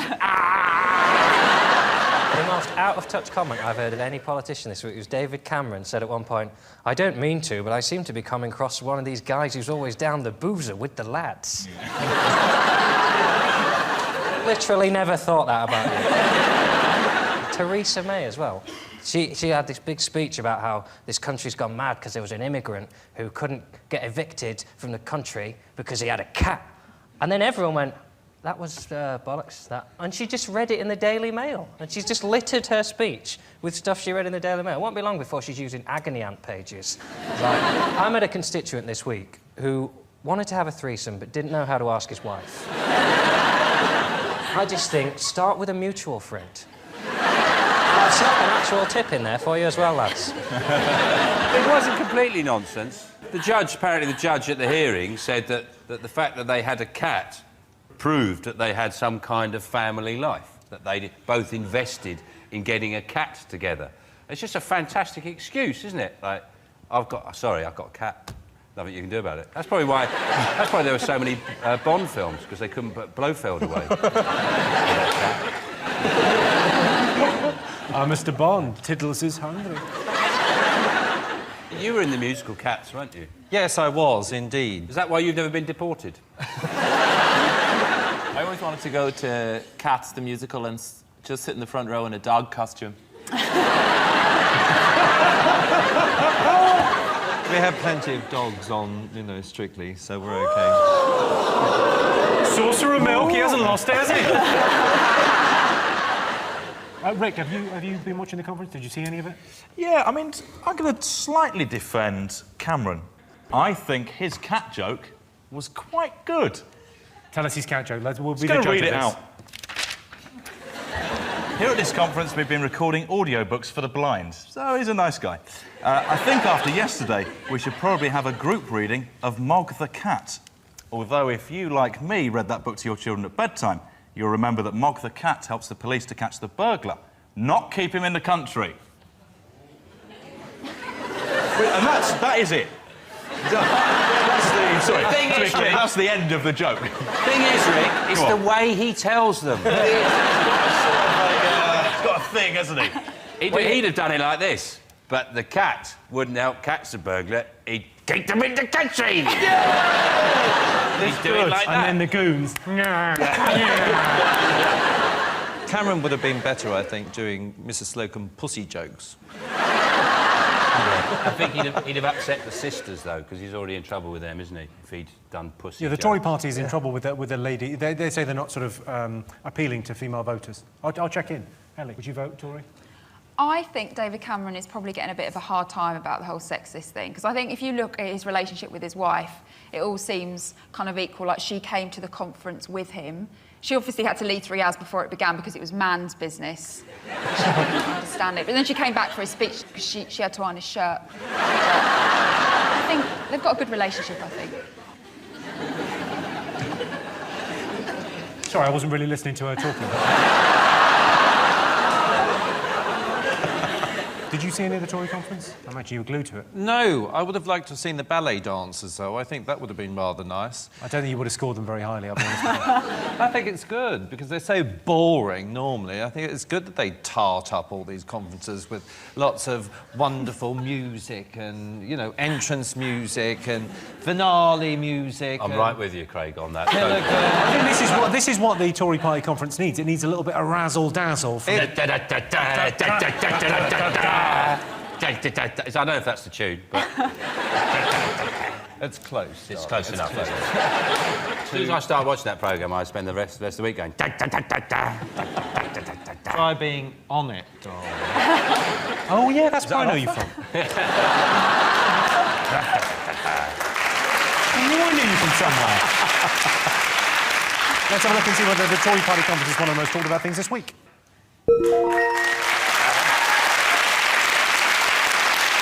Yes, the Conservatives held their annual conference in Manchester this week. The Tory conference is where the Conservatives discuss new, innovative and groundbreaking ways to fuck up Britain. Sean's team, what else do you think the nation have been talking about? Well, what do you think they've been talking about, Craig? Strictly. Well, and X Factor. Yeah. Yeah, because, I mean, the TV's... I mean, it's huge. 37 million viewers this weekend, those two shows combined. Everyone's watching it. It is amazing, isn't it? Really? Yeah, it's I'm in to see, you know, useless dancing. Useless well, useless? Useless dancing. No, it's all pretty bad. I'm just mentioning names and I probably shouldn't do. Nancy? Don't call him that. If you want to see more of her, you have to press the red button.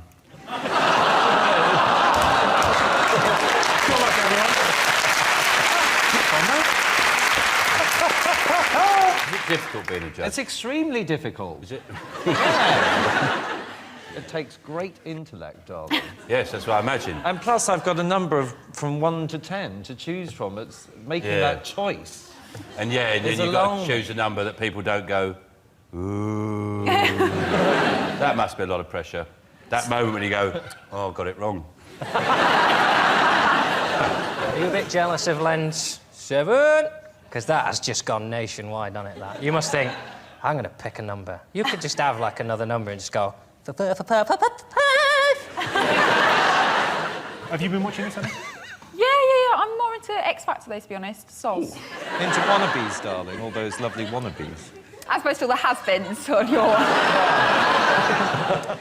What I prefer Strictly to X Factor is there's less humiliation involved. You know, like, what's it called, I'm a Celebrity? They have to have the Bush Tucker trial, and they have to eat some disgusting things. I mean, if you have a testicle in your mouth on Strictly, it's optional, isn't it? It generally means that dance move's gone horribly wrong. Yeah. Let's have a look and see if Strictly's up there.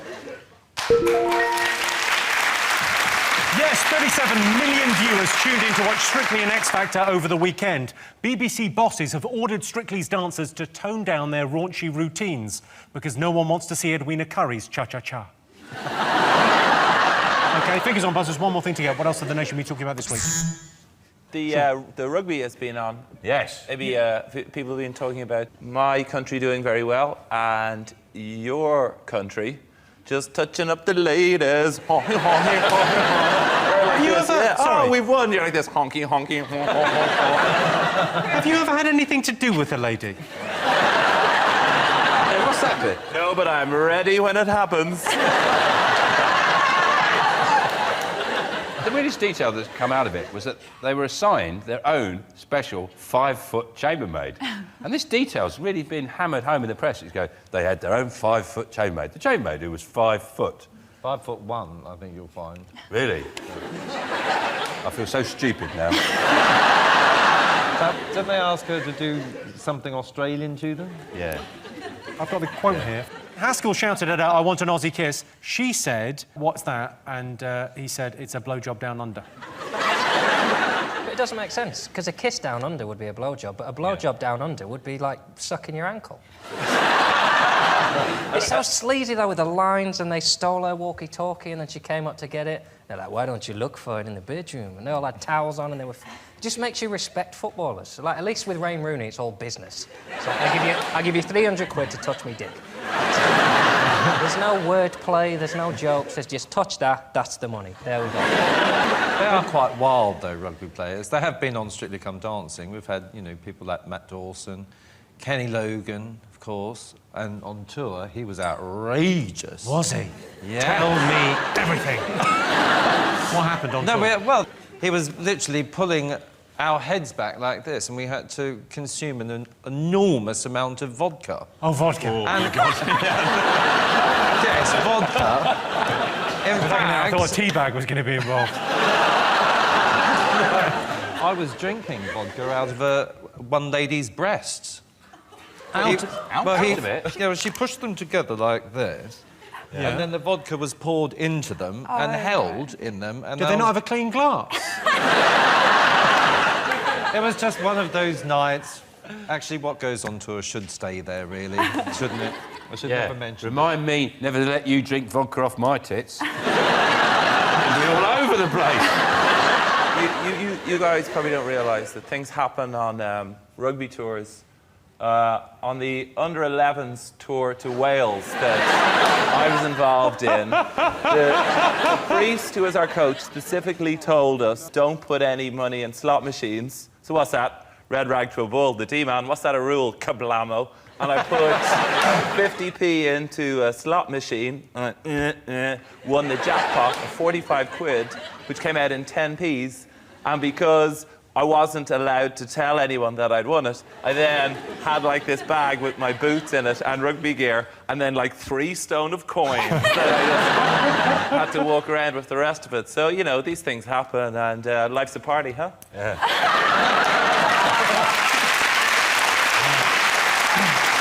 OK, let's have a look and see whether the England rugby team's antics are one of the most talked about things this week.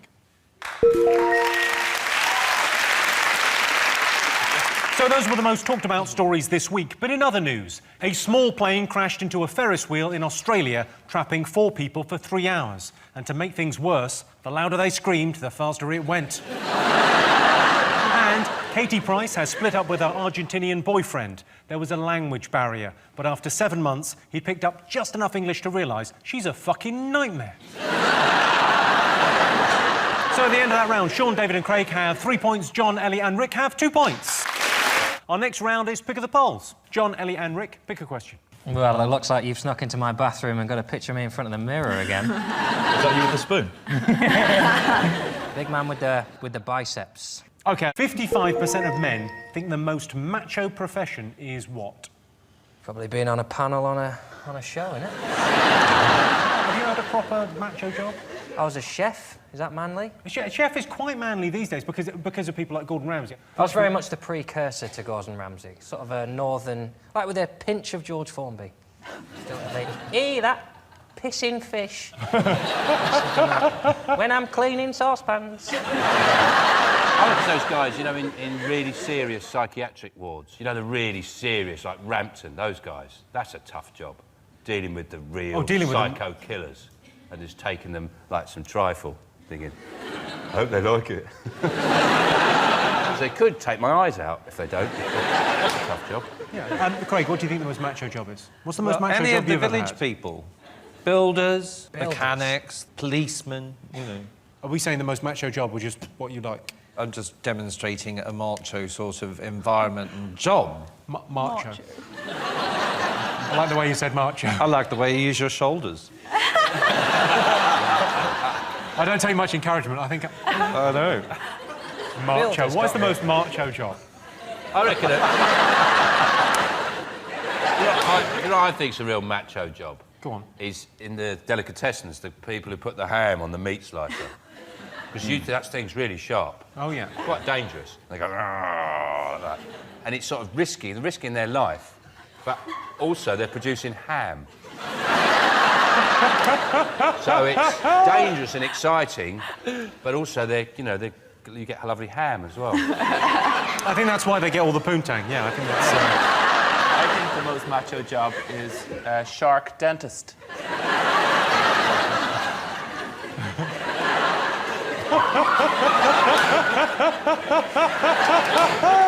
I'm flossing the shark. I want to see how long does this mime go on? And rinse.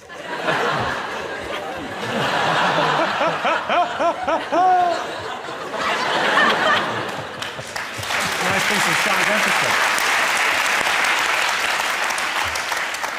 OK, so most macho profession, what do you think, Rick? You used to be a male model. That's pretty macho. Well, I mean, I'd say no. What's the weirdest thing you had to dress up as, being a male model? You were kind of a fashion model. It's not really something I had to dress up as. I had to model crotch-enhancing jeans. And may I say, I'm glad you kept them. And they didn't have them on the shoot, so in the end I wore my jeans, and then a gentleman stuffed a sock that he sort of moulded into a large kind of sausage that snaked down my leg.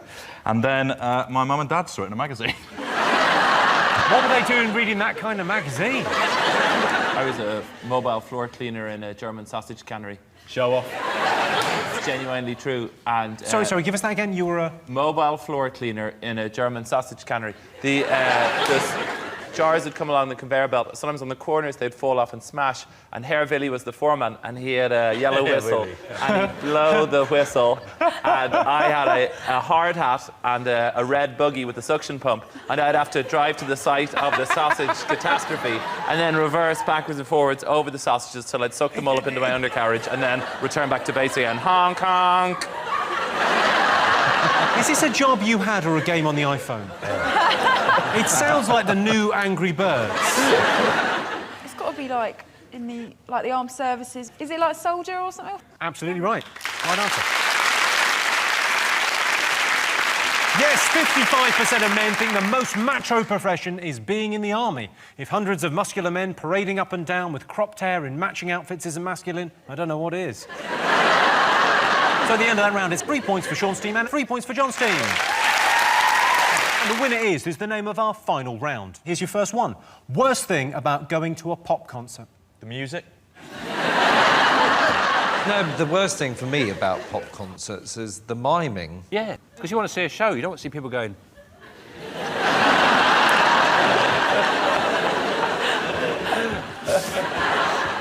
Get on with it! Bloody sing! Have you been to any pop concerts, Craig? I have. I went to Whitney Houston's pop concert. Not the recent one? No, darling, the one that was in Africa, her first visit there, and there was a disaster. Because she'd lost her voice. She'd lost her voice? Yeah. What, was it British Airways flying her over there with her? My friend invited me to a gig at Wembley. I said, yeah, all right, it sounds a bit like it'd be loud and there'll be a lot of people there. But I'll go with it. And he said, there's a slight chance you'll get hit with a pint of piss. And I said, I'm not going. And what was the gig? It was Oasis. And he said, sometimes, because it's a lot of people there, so you wee into a glass. Already I'm losing it. But then instead of popping it neatly by the side, he said, they have a wee, and then they just, boom. Sometimes you get hit with a pint of piss, but it's very unlikely. I need it to be 0 chance of getting hit. And then people start singing. I don't want you to do it, dickhead. I paid 60 quid to come to your house, did I, and hear you sing Michael Bolton, but shitter. I just get terrified of losing my friends. It's so big, the gigs, you know. I'm going to get back out there. I'm never going to find him. And then I wouldn't have come on my own, but now I'm on my... Proclaimers were good. I enjoyed the Proclaimers. They did an indoor venue with seats, so there's no standing up, but they did new stuff. I've come to watch the Proclaimers to see your new shit, have I, lads? Do the two. Someone needs to have a word with pop bands about the new stuff. That is the worst thing when they say, and here's one of our new songs. You can hear the whole room go, I hate going to pop concerts because of the toilet situation for the women, because I'm not a big advocate of pissing in cups. So I have to queue for the loos, and I used to, sort of push in and say, oh, I'm pregnant. But I don't want to push in anymore, because I heard a story about a girl who pushed in and got into a portaloo, and then the crowd kind of turned feral, and they pushed the portaloo over with her in it. And I don't know if that's an urban legend, but I don't want to risk it. That makes me proud to be British. You know the Tory party conference when they talk about the British spirit and what it is to be British and coming together as a community? That is the example they should have used. She pushed in the queue, did she? Well, she could be covered in poo. Good on them. I tell you what I always find weird when you go to see a band these days is they have that gap, don't they, between the stage and the audience. and they have those stewards there, these massive, great big blokes in polo shirts, and they're not seeing the band. They're staring at the audience. And the idea of trying to have a good time with this 18-stone Glaswegian just staring at you. And he's obviously got a court appearance on Monday. If you're trying to have fun, if you're in your living room trying to have fun and there's just a big bloke staring at you going, "You're having fun, are you, son?" They're all from Glasgow, aren't they, those fellas? Yeah, and they're always lifting people out as well. I always think that's... Is there someone in from Glasgow now? Hello? OK, well, there's an AA meeting just up the road.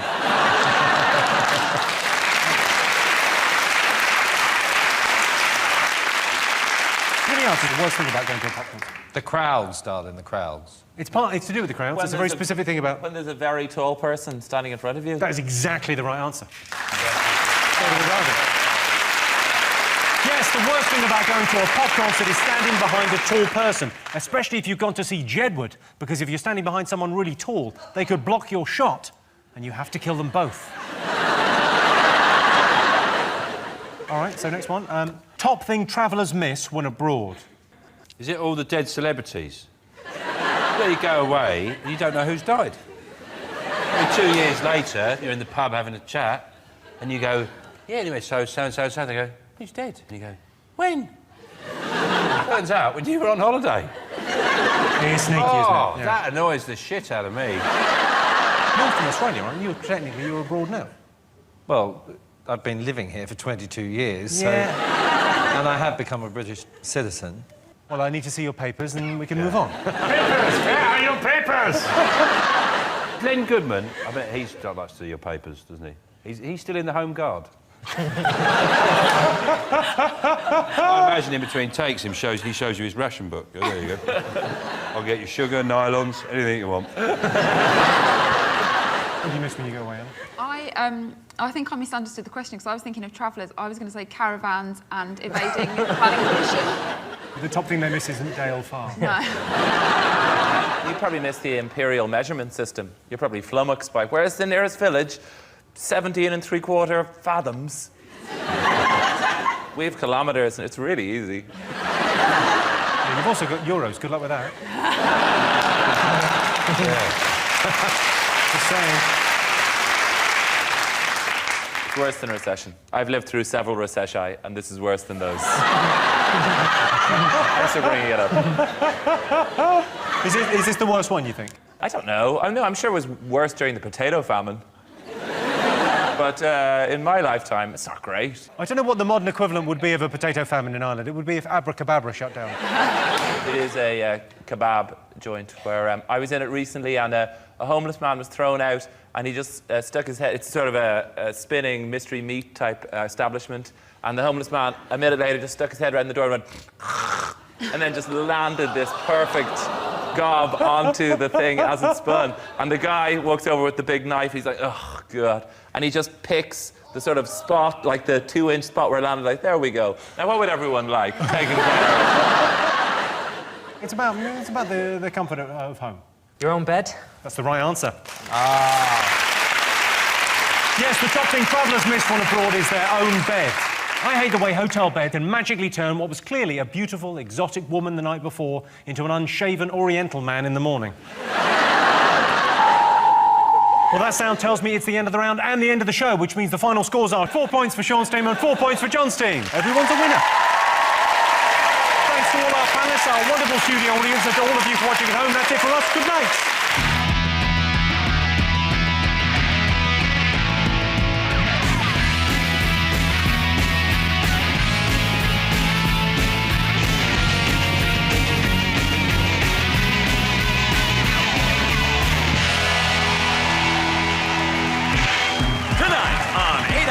Cats.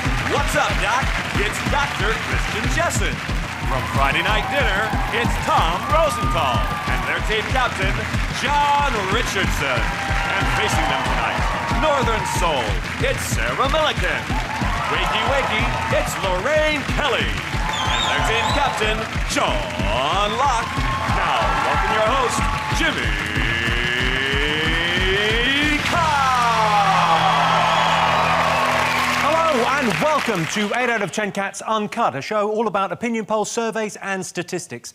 Did you know, for example, 25% of men think their eyes are their best feature? Let me think. Buns, guns, pecs, nads, little Jimmy Johnson, eyes. Sixth best. The world's oldest goldfish was 42. He put his long life down to regular early morning swims. And the average life expectancy in the UK is 80 years. Does not include Scotland. Terms and conditions apply. Right, let's get started.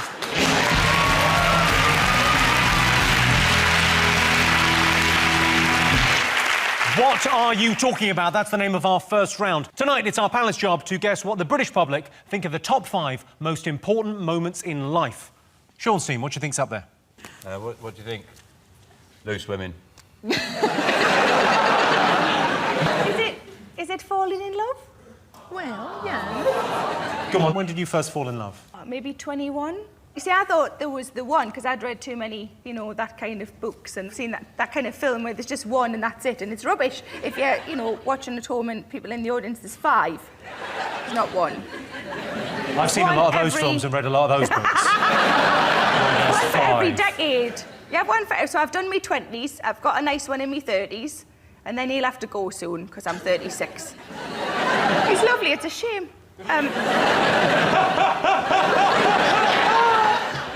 50s, 60s, and then after that you just have, like, no strings attached sex with whoever's in the same home. You're such a romantic, aren't you? I am. Lorraine, when did you first fall in love? Oh, probably about 16. 16? Yeah, Brian Kennedy. I can't tell you any more than that, but it was lovely. It was Why can't you tell us any more? Because Is he dead? I don't want to embarrass... No, he's not dead. But I think first love is really important, and you can really not underestimate it, because it's really exciting, and because it's all new and you've never been there before, and I cannot it's fabulous. Are you wait. remembering it all? Sean, you never really talk about your softer side and being in love, and I think I speak on behalf of everyone. I'd like to see a bit of the real you. Yes. When did you fall in love, Sean? Well, I always find that the confusing thing about falling in love is the symptoms of falling in love are sort of lightheadedness, giddiness, are very similar to the symptoms of carbon monoxide poisoning. I'm not sure whether I'm in love or the flu's blocked. You know? So I don't know if you're the one, or we need to change flats. We need to have a landlord. John, have you ever been in love? The first 2 people I fell in love with... 2? Hedge your bets.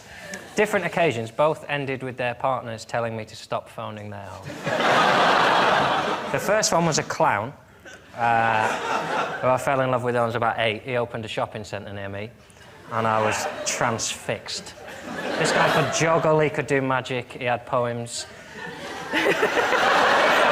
How old was the clown and how old were you? Clown must have been in his late 20s, early 30s. I'm maybe 9 or 10. I asked for a picture.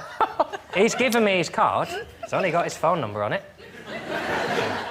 He obviously wants me to call. I left a few messages. And one day when I phoned up, his wife picked up that bitch. This sounds like an implausible story that the clown told the police. Like, no, he was calling me. I like the idea of you phoning out and going, what are you wearing? I got the big shoes on. It wasn't a sexual thing, it was just the love between a child and a clown. When did you first fall in love with a woman? In Torquay, on holiday. Took her to see Men in Black. Rained on the way out, give my coat, did the whole thing. Little pity kiss at the end of the week, which I'll be honest, I may have misread. Started phoning.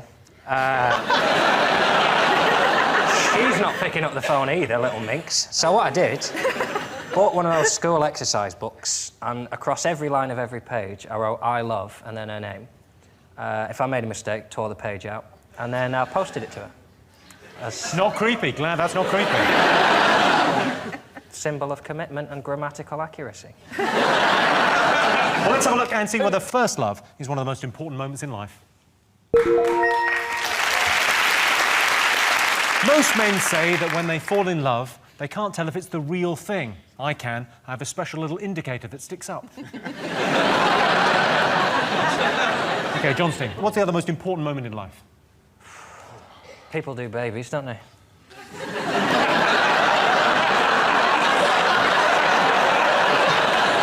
You made it sound like litter. I think the only reason I want to have kids is so I can look at other people's without being accused of being a paedophile. Like when you walk past a... I don't mean in that word. No, dig yourself out of this. I'd love to see this.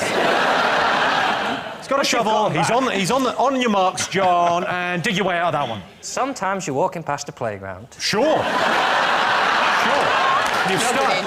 He's going deeper before he even starts the dig. Sometimes you're walking past a playground and you just want to be able to watch the abandon of children. It's like watching nature. It's like when you watch the leaves change in autumn. Sometimes you want to watch a kid on a swing and think, oh, I used to be on swings before I had jobs and before people judged me and before I wasn't allowed to be in a park. And then before you know it, you've been there half an hour and someone says, oh, which one's yours? You go, I'll go then. Fine. I'm not... It's a nice... And sometimes a baby will look what at you should say is, I haven't chosen yet.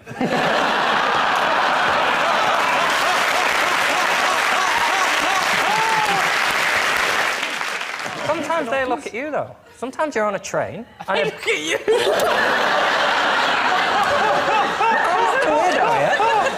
You're the weirdos for making it weird, weirdos. Sometimes you're on a train and a baby looks at you and smiles, just in a way a baby would, and yet you want, as a woman, if you look over and pull a face, you go, oh, it's the maternal instinct kicking in. She's just communicating with the baby. If I look over and go, can someone get Captain Weirdo off the train, John, please? It sort of depends on whether or not you've got your cock in your hand.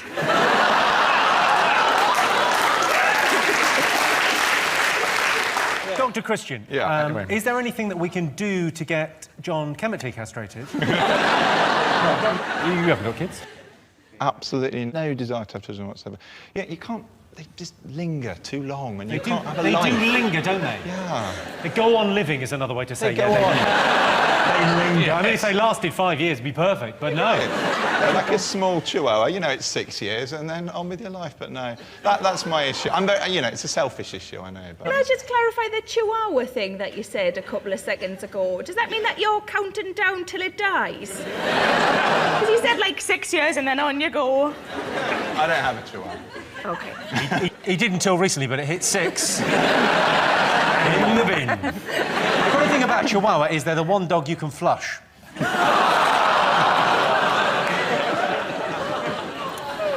I never wanted kids, really. I just wanted one of those big American fridges.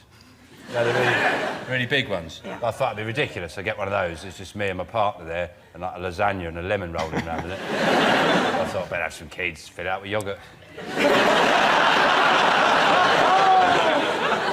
Well, I didn't think that I was very maternal until I had my baby. Isn't that a bit late, though? Yeah. Really, that's kind of fine, isn't But then it was fine. You know, honestly, you know... Yeah, but what if it wasn't? You can't put it back in, can you? You can't, can you? No, you can't. But see, if you do have every drug under the sun, don't... If somebody comes at you Not with whilst you're heroin- pregnant, I should confirm. No, but in labour, have everything. You know these folks that lie on beanbags and they have candles? No. No. You want to be numb, as God intended. You want to be numb from the waist down, knowing nothing about it until they give you a beautiful baby. That's conception or birth? Well... honestly, just have everything. Have everything. I've never heard anything more Scottish than that. Take all the drugs that you can. Seriously, all of them. Get all of them. It's brilliant. It's like you only had the baby for the high. No, but it is really... Honestly, I recommend it. It's expensive, though. No, it's on the NHS. Well, they've worked out. It doesn't cost you anything. It's on the National Health Service. No, he's saying having children, I mean, not... raising children. Not the drugs. I know a guy that can get it for a favour. Yeah, to raise the child is something that the average they have through its lifetime is £200,000. Yeah. And that's not factoring in daddy's drinking, daddy's gambling. It's all worthwhile when they turn 13 and tell you that they hate you and wish you were dead. But then they'll look after you. I've fast-tracked that. They'll look after you when you're old. What? When you're old, they'll look after you. All the money that you've paid out, they'll have to... I'm going to use the money I saved to look after me. Although I don't have kids, because tragically my girlfriend and I can't have children the way we do it.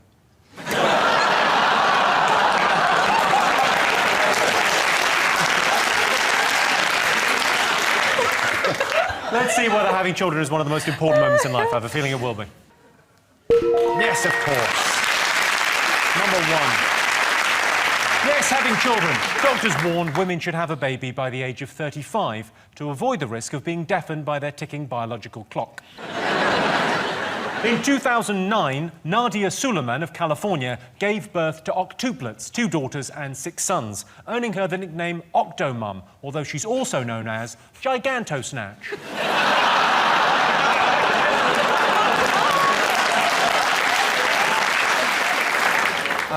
Seanstein. Getting your first job, that's a very significant rite of passage in life, isn't it? And I remember my first job, it was actually in a mental home.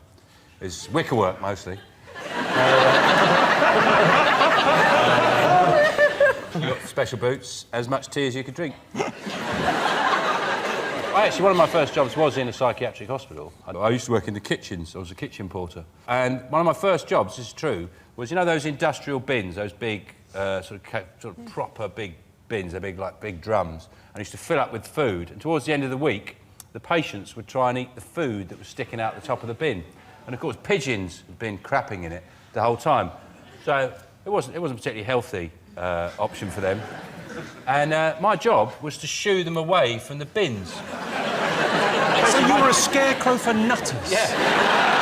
I was a scare loony. And I was standing there, yeah, shoo, shoo, shoo. Then I'd sit down, read the Daily Mirror, have a fag, and they'd start coming around the corners again. And I'd go, yeah! Do you know what? It sounds like the worst zombie movie ever. Do you not think maybe they were coming around the corner to see the man nuttier than them? I think, wait, Matt, there's a man round there. You go near the bin, he goes batshit.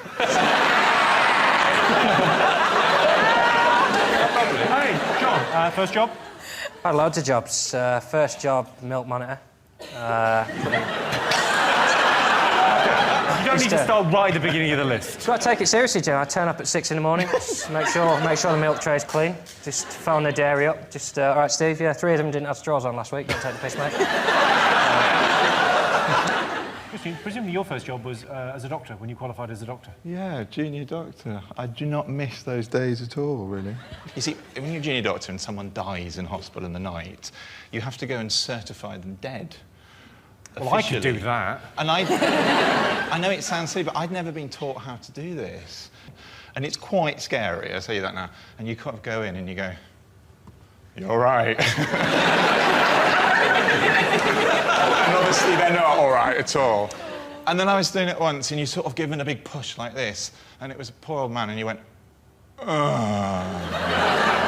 You want to come back in half an hour? Open, and I just pegged it out of there. Apparently he was actually dead. Do you think just before you die, if you thought, I'm going to say, I'm going to dead? play my final gag. Take a deep breath. Hold it in. I'm dead. Let's have a look and see whether the first job is one of the most important moments in life. Yes, indeed, getting your first job. Britain is home to one of the most hard-working, industrious and reliable workforces in Europe, the Polish. So John, Tom, Christian, what are the most important moments in life? You never really forget, like, the day I passed my driving test, probably the most significant. Because then you can go anywhere, can't you? Get the motor running. I mean, it won't surprise anyone to learn that I received a minor on my driving test for excessive caution.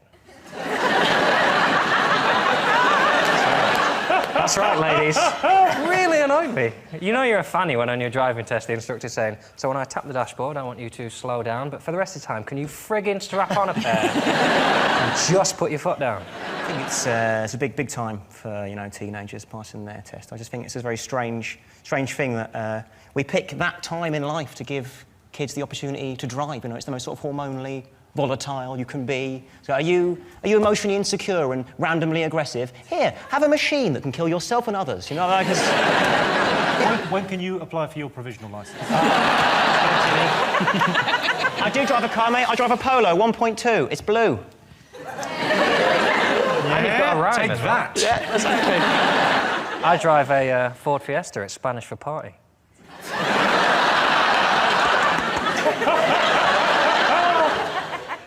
completely left out. Do you drive? I've never passed my driving test. I took it once and failed it so appallingly badly, I said I'm never, ever going to drive again, and I haven't. I respect you for that. I think if you fail your test 3 times, you should be banned for at least 10 years. People think they have a right to drive, and they're like, well, I'll get there in the end. Well, you're clearly shit at this. You have to be told to stop now. Like, I failed 6 times, but then I passed on the 7th. Well, you're probably still shit. Do you drive, Sarah? Yeah, I passed second time. Apparently all the safest drivers are those who passed the second time. But I drove into oncoming traffic in my first one. But I didn't on the second one. But they don't teach you everything that you really need to learn to drive in the lessons, do they? They don't teach you, like, how to balance all your snacks on the passenger seat. Open the crisps when you're at the services, because it's difficult to open them when you're driving along. Yeah, but I can't open a bottle between my thighs. She can. Really impressive if it's one of those gross bottles. Shame my house here for that. I think there should be different levels of test as well. I think there should be a test that you can drive without the radio on, and then there should be another test where you could drive looking at a text, making a phone call, chatting to your friends, and then there should be a high-level test where you're so good you can have a few drinks. Okay, learning to drive. Let's have a look and see whether it's one of the most important moments in life. Yes, learning to drive. The Institute of Driving Instructors recommend taking 44 lessons before you attempt your test, in much the same way that McVitie's recommend you eat a lot of biscuits. OK, fingers on buzzers, one more thing to get. Well, for a lot of people, it's getting married, isn't it? It's Yeah, making that choice. totally, Making that choice to get married, stay with somebody forever. I'm not married. We can't... I've been with my partner, stroke, lodger, for... She does not like it when you call her the lodger. Many years. I'm not going to get married because I can't guarantee I'll be in a good mood on that day. Fair enough. Well, I thought it was interesting. Tim Burton and Helena Bonham Carter, they're married, but they have separate houses. I imagine that was Tim Burton's idea after he saw the plug hole when she'd had a bath. When it looked like a gibbons exploded.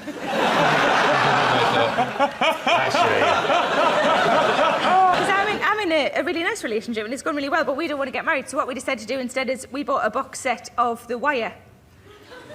Good. Instead of getting engaged, because it's about the same length of time, isn't it, as a relationship? When we get to the end, you know, we'll review it and maybe get, you know, Mad Men or something. John, do you think you'll ever get married? Here's the thing. If a woman wanted to be with me for the rest of her life, I would be so unsure of her mental stability that I would lose respect for her and I couldn't be with her for the rest of my life. What if it was, look at me what if it was a clown? Don't tease me, he's gone. Don't tease me. You have that thing where it puts a lot of people off getting married. When you go on holiday, you go on holiday and you see couples and they've been on holiday for about 5 days and you just see them sitting there having dinner for like the 5th night in a row and they just go... and just, the waiter goes past and they go... and that's because they haven't got anything to talk about. And me and my partner, stroke lodger, what we do is we pick a subject. We pick subjects, and that's what we talk about for that month. So, at the moment, it's like, sort of, we're talking about sort of British rodents. Parachuting, history of parachuting, you know, and that's a month, that's all we talk about. But we really cover that subject, and we've always got something to talk, and she goes, did you know, for example... She doesn't actually talk like that. aren't you? Did you know that the vole can work through the root of an oak tree in under a minute? And I go, I didn't know that, love. And then you're away, you're off. You're chit-chattering. And then, like, next month, I'm doing World War II subs, and she's doing rock stars with beards. That's why I think we've got such a strong relationship. Pick a subject, and that's... I mean, you could do a month, you could do a week, do a year if you want. Do you talk about anything else, though? So if she goes like, oh, did you pay the council tax? You go... Off topic, vetoed. La, la. I let that blend in, you know, if I'm not on a rant. Let's have a look and see whether getting married is one of the most important moments in life. Yes, getting married. The average British marriage lasts 7 years, although with an extra Sky Plus box in the bedroom, that can be stretched to 8. So at the end of that round, Sean, Sarah and Lorraine have 3 points, John, Christian and Tom have 2 points. Our next round is Pick of the Polls. Sean, Sarah, Lorraine, your turn first. The little dog? The dog. The dog, OK. Here is a clip to illustrate your question. I am fairly well known in the very short amount of time I've been doing taxidermy that I've managed to somehow end up doing seminars and whatnot.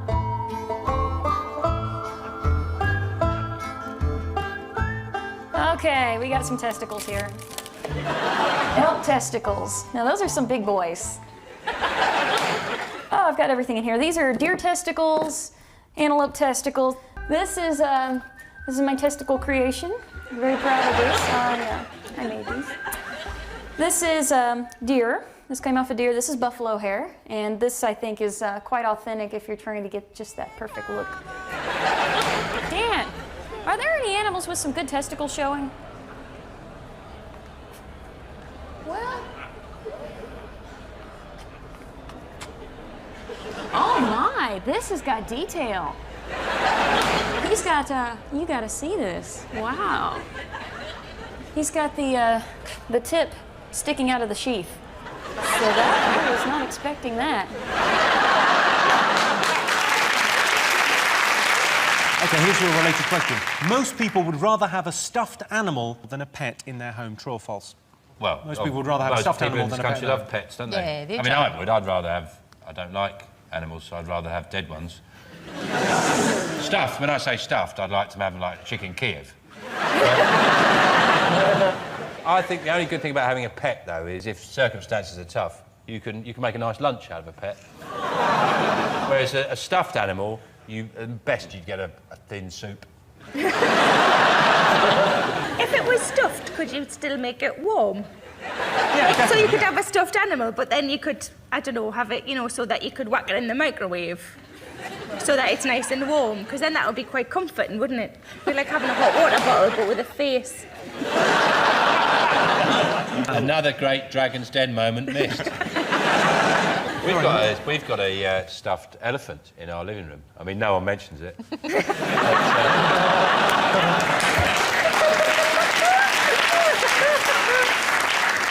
And this thing about real animals and stuff, I've got both at home. I've got a real little doggy and I have a stuffed monkey. And a warning doggy. You've got Behave. I've got a taxidermy monkey called Elsa.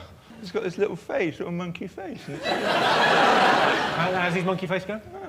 Actually, it looks quite pissed off that it's been stuffed, but yeah. Can't have been happy. It wouldn't be happy. Can't have been dead. So most people would rather have a stuffed animal than a pet in their home. True or false? What do you think? Oh, that's false, Jimmy. You think false? OK, what do you think, John? We think it's false. I can tell you. The answer is false. Yay. Yes. 74% of people would rather have a pet. I mounted a dead cat in my living room once. My girlfriend was on holiday and the internet was down. OK, John, Christian, Tom, what do you fancy answering on? Be a shame not to have the man who's ill while we have someone who can help him. Yes. Most people would rather diagnose themselves on the internet than visit a doctor. Is that true or false? I think that is definitely true, yeah. Do people come into the surgery now and go, well, I know you're a doctor, but I'm pretty sure I've read about this, I know exactly what it is? They bring printouts. Great sheaves of printouts of proof that they've got rare Unga Bunga disease and they know it all about it. And is there Unga Bunga going around? Yeah. The reason I would self-diagnose is because if you think you're ill, a doctor's surgery is going to make you iller, whereas you're not going to catch anything surfing around on the internet. So I still don't understand why doctor's surgeries are the way they are. In the way we've evolved, there's still a room where you go, get all the sick people in a small room and leave them there for hours with heat and nothing to do but cough and phlegm all over everyone. Yeah, but they've got a yachting magazine for you to protect yourself. the worst thing is doctors diagnosing themselves. I've done it many times. Well, how do you mean? What have you thought? Well, I've nearly killed myself from appendicitis by ignoring it for a week, convincing myself it's just a bit of trap wind, I'll be all right. Until I couldn't walk like this. I had to drag myself to hospital with a galloping peritonitis. So. That's not great. Not great. People still come to see you. Not a good advert for my senses. Imagine if it had been trapped wind, though, the relief after a week. It's worth the gamble there, though, isn't it? Just... Tom, have you ever looked anything up on the internet when you've had a, I know you've just gone through puberty and stuff. So have you looked things up? Some strange things happening to my body. I'd definitely self-diagnose if I had the choice, because it would scare me if I did come to you, sir, and I had something exciting. You just stick it on the telly for everyone to look at. Do you now meet patients and you look at it and you go, ooh, do you want to be on telly? That is amazing. That is TV gold, because that is a disgrace. It's like a badger that's been hit with a shotgun, my God. Can I just say that when I was doing my show, Friday Night Dinner, the show before that was Embarrassing Bodies, right? So it was my first time on telly, and I was really excited, and I get all my friends to gather around and watch it, and if they tuned in 10 minutes early, they were looking at someone's septic bell end. It's like, my grandma ringing up, going, Tom, is that you? No, Grandma, it's not. Give me 10 minutes. I know you said you'd be on telly. What is the matter with you? And I've kind of been blessed as well with the guests today, because Lorraine Kelly as well. Don't know whether you know this at all, but we kind of lived in the same village for like 16 years. Do you know my parents? You know Chrissy and Jim Rosenthal? Do you know them at all? Yeah, they're my mum and dad. Are you the only boy? Oh, that's so sweet. So, like... Oh, we had cheese and wine party. But when I look at you now, you do look like your daddy. Exactly. Oh, I've got a story as well. My mum told me this. My mum told me this story, that my dad is like, as you can testify, he's like a semi-celebrity in his own right. He's like a sports presenter, and they were opening the new post office, Salmon Rondas. Salmon Rondas? Absolutely. You know Salmon Ronda from the post office. I don't need anyone know the left. So it's been happening on the internet. No, Jim Rosenthal was booked in to open the post office, basically, until Lorraine Kelly became available. So my dad got shafted, sat in the living room going, what has Lorraine Kelly got that I do not? I imagine he'll recover now, watching his own son on TV going, my dad's a semi-celebrity in his... That's lovely. Oh, that's really... Isn't he gorgeous? He's really sweet. Yes, you are. Who's a pretty boy? Yes, you are. OK, so most people would rather diagnose themselves on the internet than visit a doctor. I like to ask a few people. If you get, like, best of 5, if 3 people think you should go to the doctors out of 5, then you go to the doctors and you just lob it out, get a few people to have a look. Lob it out? Yeah. And then, Yeah, show a few people first. Because you must get annoyed with people going to the doctors that have got nothing as well. You must get annoyed by people turning up and going, have a look at this. Do you think people turn up and just show up? Have you got the feeling that anyone's just shown up and gone, have a look at this? Yeah. That is a corker, isn't it? You don't see many like that, do you? That is perfect. You want to take a picture? It happened to a colleague of mine. She had to do an examination on a chap when she was a student, and thought you had to examine the willy when it was hard, not floppy. So it was sort of best said to this man. I don't know who told her this. I think someone had wound her Whoever up did as a should get a gag. special prize. I just have to examine you here. Not really. But basically did just that. What? Had to give it. I just have to wake him up. And it was an elderly gentleman who was examining. Who couldn't believe his luck. Except that it took an awful long time to get there. I think another one of us students possibly had told her that this was the way you examine it. And did she,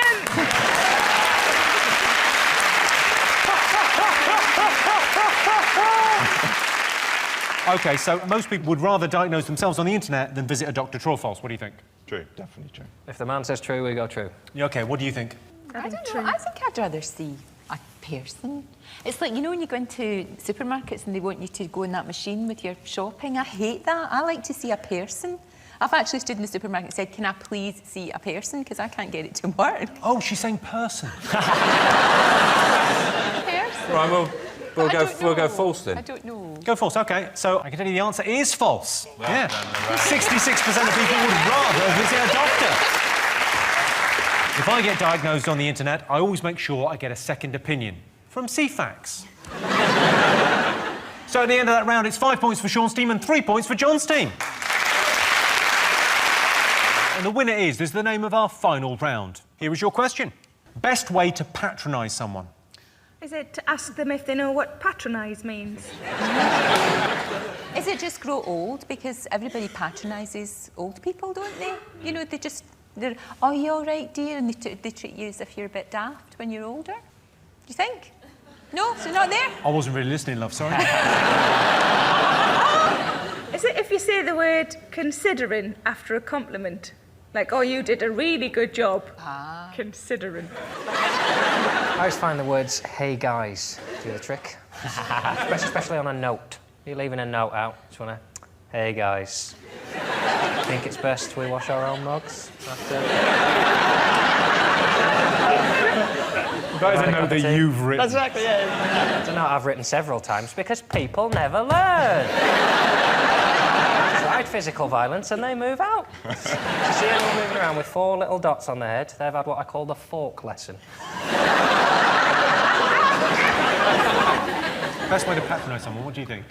Because people often think doctors are a little bit patronising. Yeah. Very good, very good. He nailed that!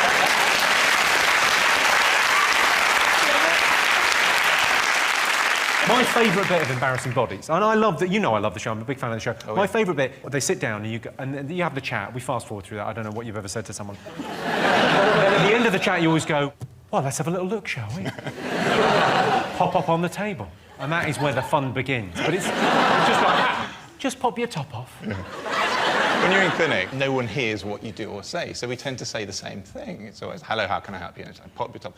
When you see it on television over and over and over again, you do realise we say exactly the same thing. Just pop up on the couch then and just pop your top off.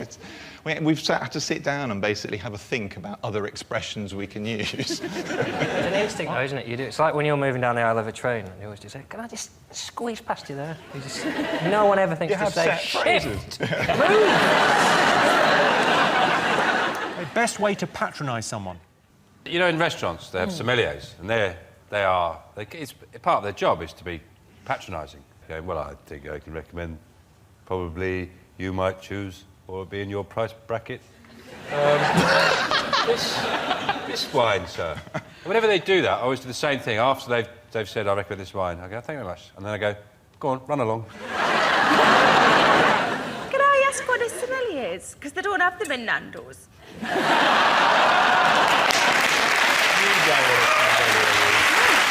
Somalian. I thought you said Somalian at first. I just have pop in that, so that's why that hasn't come up. Pop. Pop. You don't have a pop melier? Can I suggest the 7-Up with the family bucket?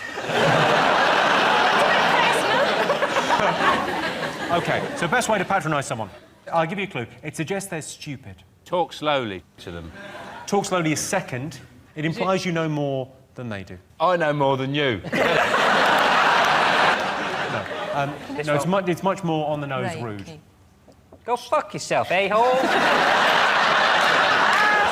Yeah. I will tell you. The best way to patronise someone is to say, you wouldn't understand. OK. Women in the workplace get patronised a lot. If you're a professional woman and it's happened to you, don't you worry your pretty little head about it. When you patronise someone, you talk down to them nicely, whereas condescension can be quite rude. You got that, fuckwits? Well, that sound tells me it's the end of the round and the end of the show, which means the final scores are John, Christian and Tom have 3 points, Sean, Sarah and Lorraine are the winners with 6 points. Thanks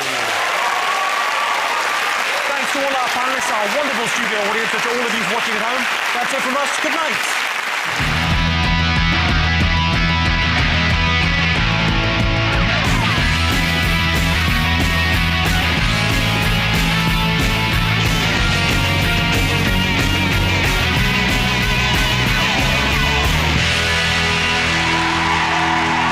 Tonight on 8 out of 10 Cats, Mr. for Saturday night, it's Vernon Kay. Hey, Joe, it's Joe Wilkinson. And their team captain, John Locke. And facing them tonight, another vowel, please, it's Rachel Riley. Rock and roll comedian, it's Tim Minchin. And their team captain, John Richardson. Now, welcome your host, Jimmy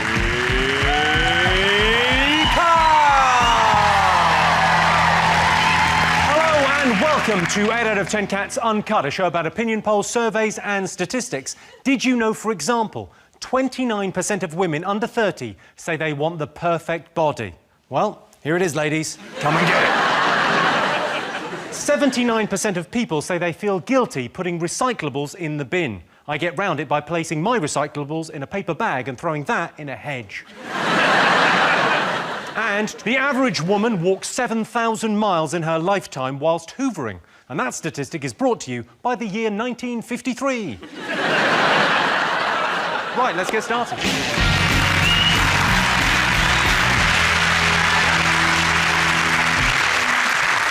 What are you talking about? That's the name of our first round. It's our panellists' job to guess the British public's top 5 most popular talking points. John's team, what do you think people have been talking about this week? Oh, it's got to be X Factor, hasn't it? X Factor. Who's your favourite? I like the 2 groups that are left and Sophie Habibis. I think they're really good. I like her name, Habibis. Yeah. She's good. Habibis, it sounds like an excellent chain of hotels. Oh, where are you staying? The Habibis. The makeup's gone a little bit crazy and all the clothes, and they've kind of turned them all into Lady Gaga. It's a bit weird this year. You have to put a lot of makeup on and things to distract from their personalities, though, because that's human. What are you saying?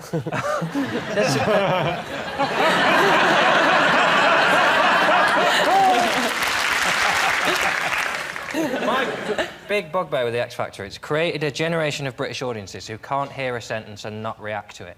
You're not allowed to just say, well, I thought it was quite good, but you need to get better. And just have people go, I fundamentally agree with that. Everything is either, boo, or I tried to watch it, but they just go along the line, and it's boo, cheer, whatever the one is to go, I don't really like fish. Boo. But I do like fish. I don't mind the X Factor at all. My only problem with it is it's on telly.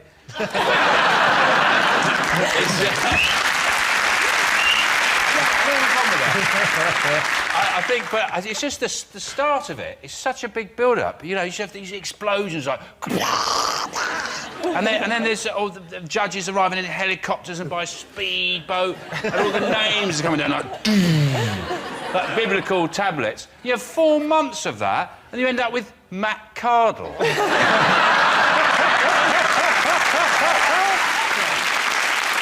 The beginning of the show looks like if you tuned in and you hadn't heard of it before, you think, oh, the world's ended. Yes. Oh no, the world's ended and it's been covered on ITV. Dun dun dun. That's how those televised debates should have started during the election. Yeah. Something like that. Big music, fireworks. It's David Cameron! Do you watch it? You must watch it, yeah? To be honest with you, I've never seen an episode of The X Factor. Because you... Well, no, because... No, it's not banned, because my wife, Tess Daly, she works on... That's where I know you from. But Strictly Come Dancing is on kind of before and a little bit during the X Factor. So I watch it with the kids, and then when X Factor's on, I'm putting the kids to bed. And by the time all that routine is finished, it's finished. You could video it. No. What I think, sorry, is that it's not as good, apparently, because there's no nasty judge. Like Gary Barlow, he's supposed to be the nasty one. But he looks like he's just such a nice bloke. He should be judging chutneys at a village fete. It's spicy. It's spicy. It's very nice, though. He's not mean enough, is he? They asked, was it Noel or Liam Gallagher? They asked one of the Gallaghers to do it before him, and he said he didn't want fat girls crying in his garden. Yeah. If I want a fat girl crying in my garden, I want it for the right reason. Because she can't sing. I miss Simon Cowell being on it, because he was horrible, and I liked that. Because he knew that crushing people's dreams made good telly. Yeah. And I think he should have his own show called Crushing People's Dreams, where he goes around giving people bad news, like, oh, unfortunately your shed's been broken into. You know, stuff like that. That's not actually a dream, is it? That gives you a terrifying glimpse into Joe's life there. He's gone, my dream of my shed not being broken into. Yeah, no. Joe's dream is to have an unbroken into shed. Four times. Yeah. Really? Breaks your heart.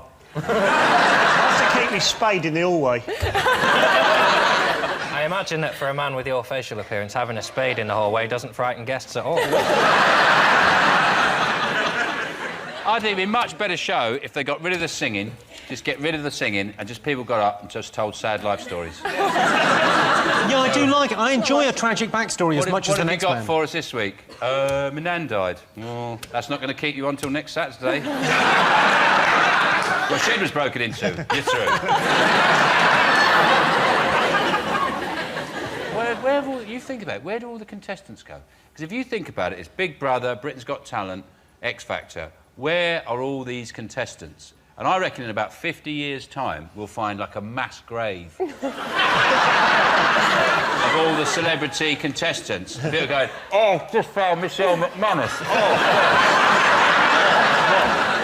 Let's have a look and see whether X Factor is one of the most talked about things this week. My top tip for the series, Frankie Kokoza, has the drive, certainly, but does he have the natural talent of a Sophie Habibis? Sean? Oh, yeah. Sean's team, what else have the nation been talking about this week? The Dale Farm. Oh. The evictions from Dale Farm. I turned on my television and I just saw these caravans on fire and these travellers running across fields crying. I thought it was a Top Gear special.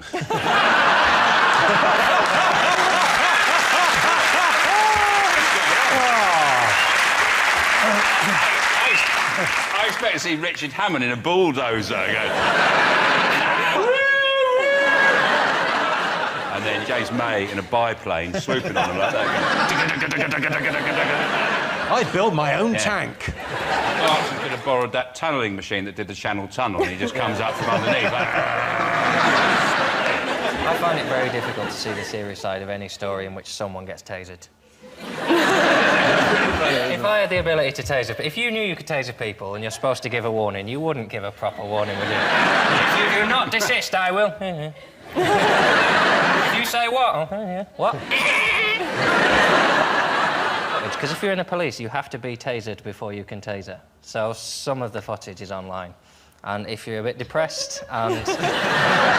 Sorry, you're saying that before you taser anyone, you have to be tasered yourself? Yeah. As a police officer? It's a good thing they don't give them guns. I think that's the thing. I think people know that shooting's serious, but tasering, it just does look like a laugh, doesn't it? If you could buy stag do tasers... Every stag do would have a taser on it, wouldn't it? Just as soon as they had a tray full of drinks... So what do you think of the Dale Farm evictions? Well, I find that all we ask of travellers is to travel.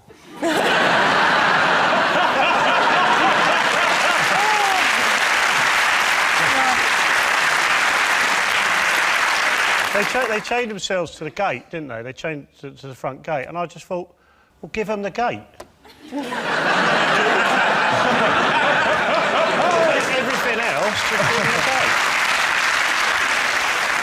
But what I want to know is, what are the Caravan Club doing about this? They're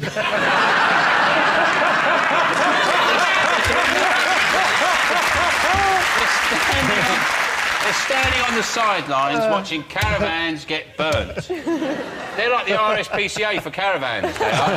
They should be out there protecting caravans. The worst thing is, though, of course, it's half-term.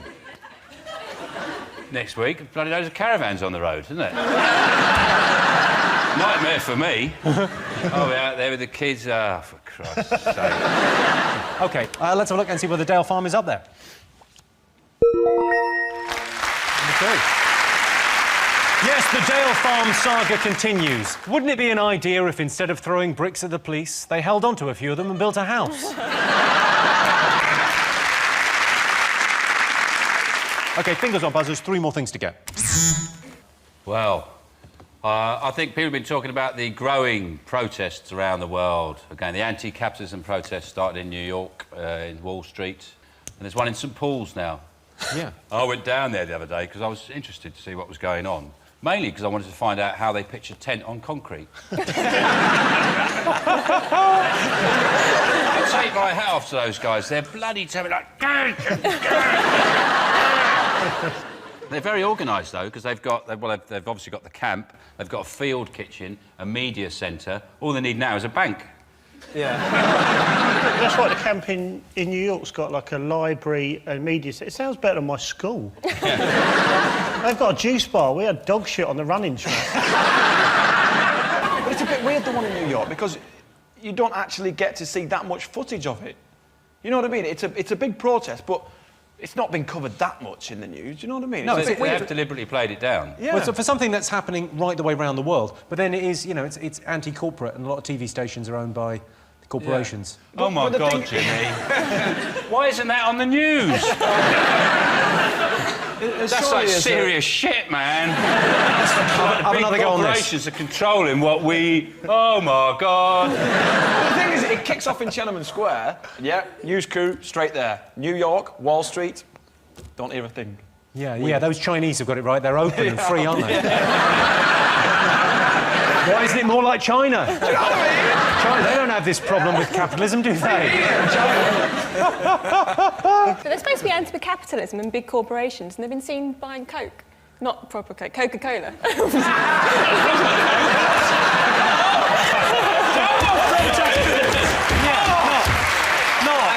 Not proper showbiz Coke. Not the kind of Coke we do on Countdown. Can I have a line, please? It don't really matter what you're protesting about. It's just nice to be out the house, isn't it? You know.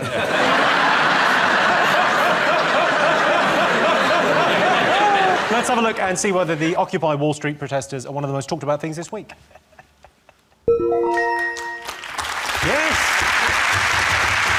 Yes, people in 951 cities worldwide are protesting against corporate greed.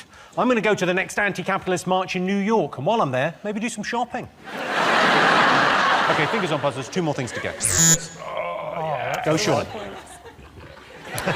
Is it the collapse of the Blackberry messaging system? They had what they described as a catastrophic outage. I had one of those once after a reheated prawn curry.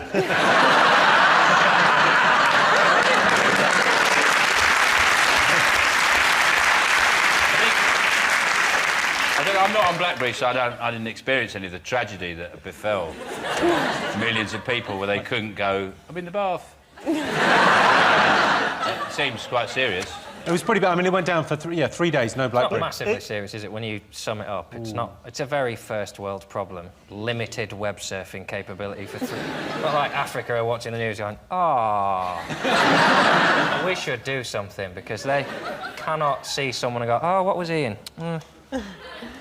Knackered. It's gone a bit mad, though, isn't it? Where, because, 3 days without email. I remember when the height of technology was like a calculator on your ruler. Can't believe they put it on a ruler. You'd sellotape it. Yeah. 2 seconds. And when you had a watch with a light. The thing... Panic. I find the Blackberry, I haven't got one, but I find the annoying thing about them is when people have got Blackberries, because now people talk about Blackberries and Apple phones as if they're the Beatles and the Stones, or mods and rockers. It's tribal. And people with Blackberries always go, yeah, it's better for email, though. But on my phone, I can send and receive email. I don't know how much better it gets. That's the weird thing, is they're rivals, you know, the Apple, Blackberry, but in a crumble, they're harmony.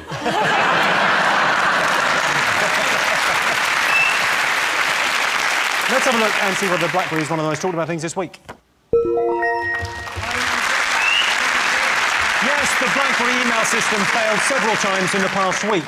You'd have thought Steve Jobs' ghost would have had better things to do. Right, fingers on buzzers, 1 more thing to get. John's team. Well, there's been a parliamentary probe this week. Another one. It's got Liam Fox into a lot of trouble. There is this weird thing it's sort of the unsaid thing in the paper, isn't it? That Adam Werrity and Liam Fox have been doing it. It's more that they got to a point where they tried to report it as a news, because it's a big news story that, you know, someone's been gaining access to Parliament, basically, and lobbying for arms deals that he has nothing to do with. And they tried to report all that, and people went, eh. And then in the middle of the week, they just went, and they might be doing it with each other. Are they saying it overtly, though, the press? No. Saying it? There's a rumour that Liam Fox is gay, but he's denied it, and he's a married man, so... What do you make of this? What do you make of Liam Fox resigning? Well, I don't know. What I find funny about it is that is the Defence Secretary has got himself in a situation where his friend is a non-executive director of a so-called charitable organisation which was being funded by right-wing American businessmen, while at the same time, right, he's posing as an advisor to the MOD while pursuing his own paid lobbying agenda. I mean, stuff like that, you can't make it up. I was laughing about it with the wife this morning. I was going, oh, can you believe what they did? I mean, the more you think about it, the more you just go, ha, ha, ha.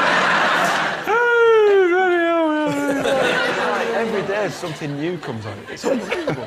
Yeah, he's a flamboyant man in his 50s. He wants to go away. He wants to take a friend. Buddy along. He's bringing a friend on holiday, staying in the same hotel. Where's the problem there? But the thing is, you don't bring your friends to work unless you're a plumber.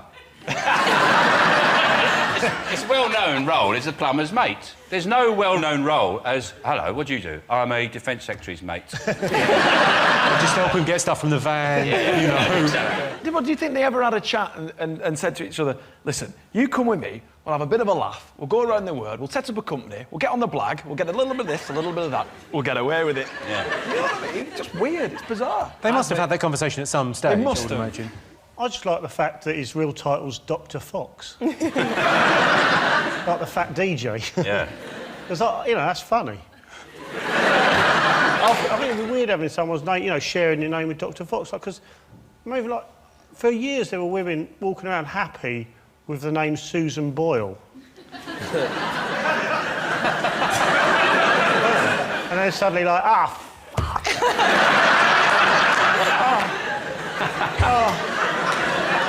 I've got to answer the phone. Who's that? It's Susan Boyle. They don't apologise, do they? The Tories, they're very good at using like a long speech in which not once did he say, I done it, soz. And he started off by saying, I just want you to know that last week I saw a man whose kids were dead.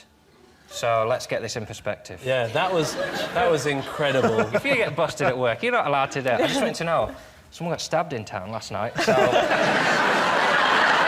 Cameron said that he resigned with dignity, didn't he? Which really annoys me. I want to see one go mental. Smash his office up, you know. Call Cameron a wanker and then shit in his yucca plant. Let's have a look and see whether Liam Fox is up there.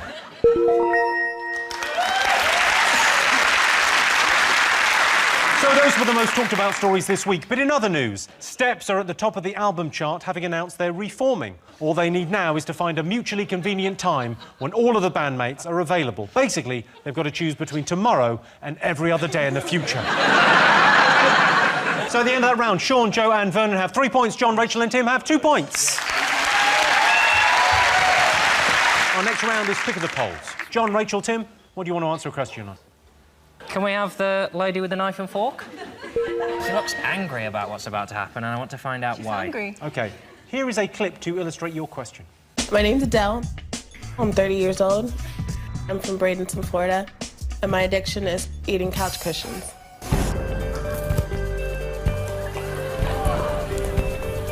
On a daily basis, I probably eat about an 8.5 by 11 piece of cushion.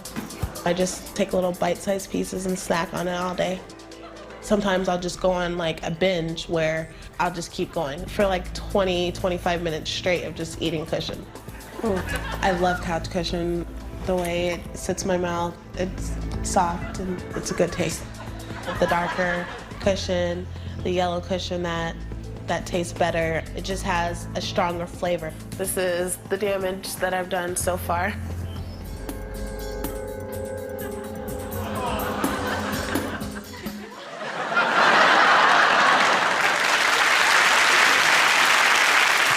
expensive habit, but she is comfortable.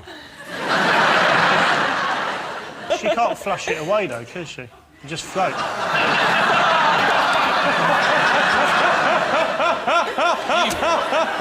Have you got personal experience of that? I told you, didn't I? I genuinely have tried it. I have. I tried it. It's not as bad as you think. Why? You're just sort of sitting there watching telly, and our Sophie used to be a bit knackered, so I ate a bit. It's not the end of the world. She didn't look ill, did she? She looked happy, relaxed. I honestly thought it was fine. You know that coming from you, that's less reassuring than... Oh, yeah, sorry. OK, all right. Well, your related question, OK. Worst thing on a date? A fussy eater or someone who drinks too much? If they're a fussy eater, you can just eat their food. Done. I'm happy. So that would be a good thing for you, a positive That'd be thing. fine, as long as they actually go to the restaurant to start with, because I did go out with someone that would only eat, like, yellow stuff. When I was young, he'd only eat, like, chicken nuggets and chips, so... So you go to a restaurant and you go, do you have anything yellow? Did you go to a custard house? One of London's very fine custard houses. How many dates did you have with this guy? I went out with him for 3 years. John, are you a fussy eater? No, I'm fairly easygoing. It's the drinking that concerns me. They have to drink. Especially on a date where it's awkward anyway. You don't want someone who's going to remember it. Non-drinkers are difficult. I respect their decision to not drink, but it makes life very, very hard. It's like having a different religion. It's fine, they can crack on with it, but I don't want to be with them, so... I find a heavy drinker on a date very much a positive. Well, if they're hammered, you know... It's kind of different for the man It's a or the clincher. woman. Yeah. The men might try and push drinks on the women, but if the woman can't really do anything with the drunk man. Yes, you can. I went on a stag do once to Edinburgh, right? The stag was a very, very dear friend of mine. And this is a prime example of alcohol makes you go over the line, right? We're watching the FA Cup final between Liverpool and Arsenal. Half-time, we're all sat around having a couple of pints. My mate turns around and says, it's boring this, isn't it? I'm like, yeah, pretty much. Give me 5 minutes. And he went upstairs and he came down in his dressing gown with a can of deodorant. And he just got on the microphone, you know, like they do in a local pub. He went, ladies and gentlemen, the human fireball! And he sprayed himself in deodorant and lit it. And then he got the belt from the robe. The human fireball would like to introduce to you the helicopter. So he got the belt from his dressing gown, wrapped it around his penis, and then pulled it really fast, and his willy went... I thought we agreed we were never going to talk about this afterwards.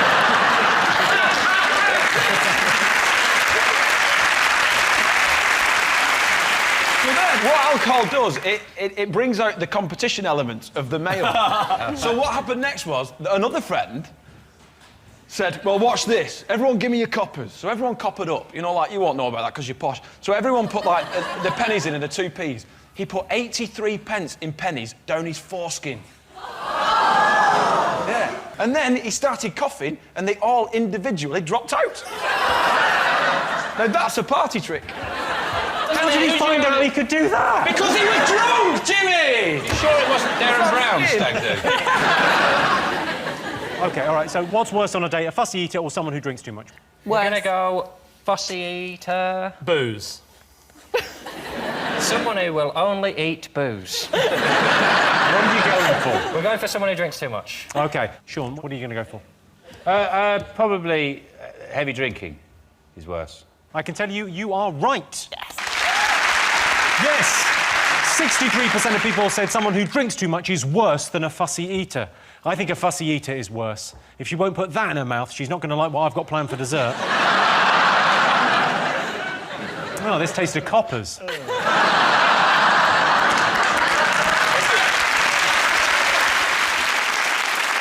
Sean, Vernon, Joe? Can I choose? Yes. Yeah. Can I have a tiger, please? You said that like we're going to give you one. OK, 31% of people think animals are happier in the zoo than in the wild. True or false? Well, they don't get tyres in the wild, do they? That's obvious. Yeah, they don't get a lot. They don't get very much in the wild. Right. I reckon the wild's shit. In the zoo, right, you get dinner. Gift shop. Yeah. School holidays are shit, aren't they? What if you in the zoo, because there's hundreds of kids. It's like, oh, banging on the glass, sod off. But every now and then, one goes in and... Lovely. That's And my we're the favourite bad thing, guys. that news story, when that happens about once every 3-4 years. Yeah. It's the guy that climbs in to give the tiger a hug. I just think it must be incredible for the tiger. It must be like the equivalent of us walking past a Greggs and a pasty leaping out and jumping in our mouth.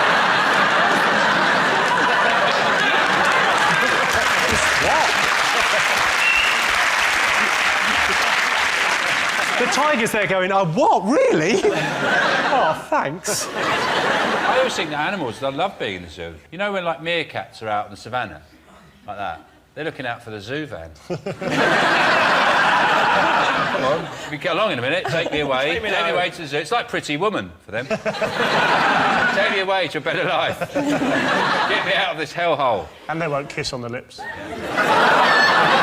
Yeah, that is the other reason it's like Pretty Woman, because meerkats won't kiss on the lips. John, what do you think?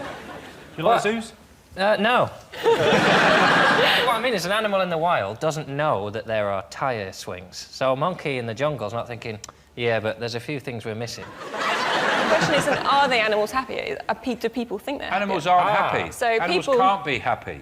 Animals only have one state of mind. Hungry, hungry, hungry, hungry, hungry, hungry. Not hungry. You know this whole thing about talking to the animals? All you'd get if you spoke to an animal, how are you? Go, hungry. Hungry. I'm hungry, I'm hungry, I'm hungry. I'm not hungry now, I'm not hungry now. No, I'm hungry again, I'm hungry again. They're boring bastards. They are just, that's why we eat them. Fucking, they're useless. That's why we don't eat people, because they're interesting. You can't eat a person. I think the real reason we eat them is because we're hungry. Yeah. What do you think? I've seen a lot of happy baboons in the zoo. No, that's not their faces, that's their arses. What would you go? What do you think? Do you think 31% of people think animals are happier in the zoo than in the wild? I'd say it's false. You think false? What do you think, Ben? I'd say false as well. Oh, so you're I'm not allowed an opinion. Yeah, you're lucky to be here. Yeah. What do you think? What'd you say? I said false. Yep. False, it's unanimous. Well, John, give us an answer. What do you think? Well, I should let my team decide, because I just read the answer on the auto kit. What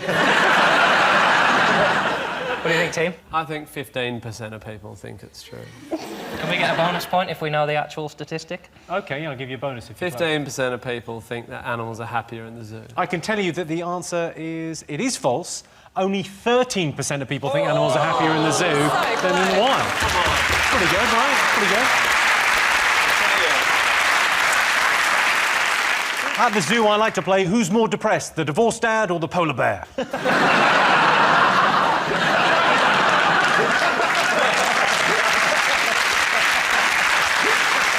at the end of that round, Sean, Joe and Vernon have 5 points. John, Rachel and Tim have 4 points. And the winner is the name of our final round. Here is your first one. Top reason people are jealous of their friends. I've got a mate who works at a Marmite factory. Yeah. He's always the talk of the town, so... Yeah.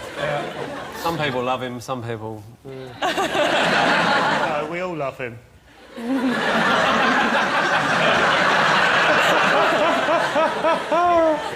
So I'm jealous of is Joe's beard. I can't grow a beard. Me neither. I can't. And if in 2 weeks, I just look like a sort of, really old tennis ball. Patchy and bits there. I mean, you could just probably knock that out in a couple of hours, can you? Yeah. You're looking at that through rose-tinted glasses, though, because Joe can't go to playgrounds, for example.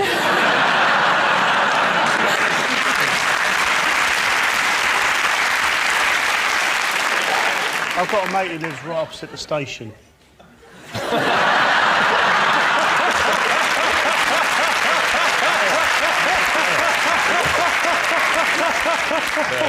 You can see the trains coming in.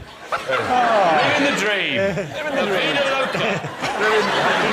I've got a mate. You're going to hate this, with a padlock on his shed.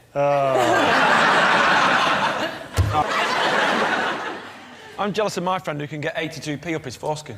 I can beat him. I can put a pound down there.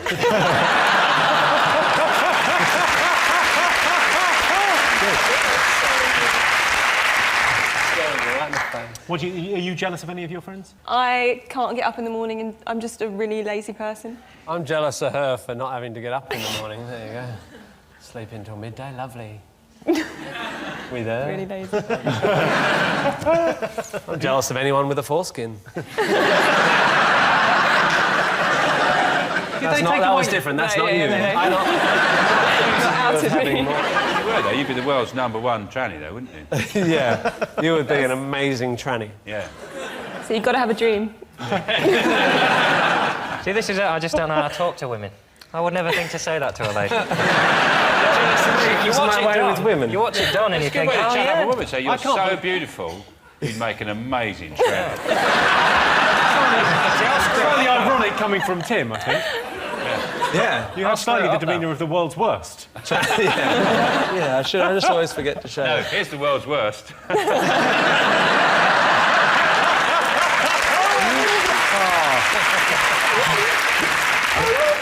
I can do something which will make you all jealous, especially Joe. Look, I can do this. Whoa! Forget Joe, that's amazing! Is that the Olympic symbol? What? Joe. Yeah. He's just trying to make sure I know. Look at the amount of people in our audience currently going...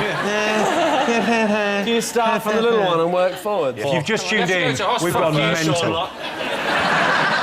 OK, so top reason people are jealous of their friends. I'll give you a clue, it's a really superficial thing. Yeah, it'll be money or having a hot girlfriend, boyfriend. Hair's not far off. Hair, looks. Looks. Noses. Long arms.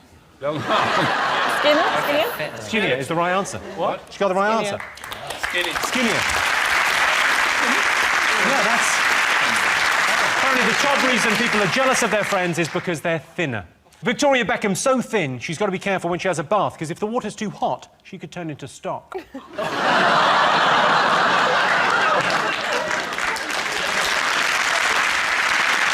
OK.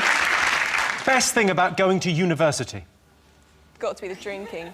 It's got to be the drinking. The drinking. Students, that's what they do, isn't it? They Where did you go to university? Oxford. Why'd you go like this? You went, Oxford. I went to the pub. You went to the University of Life back when it was a poly. What's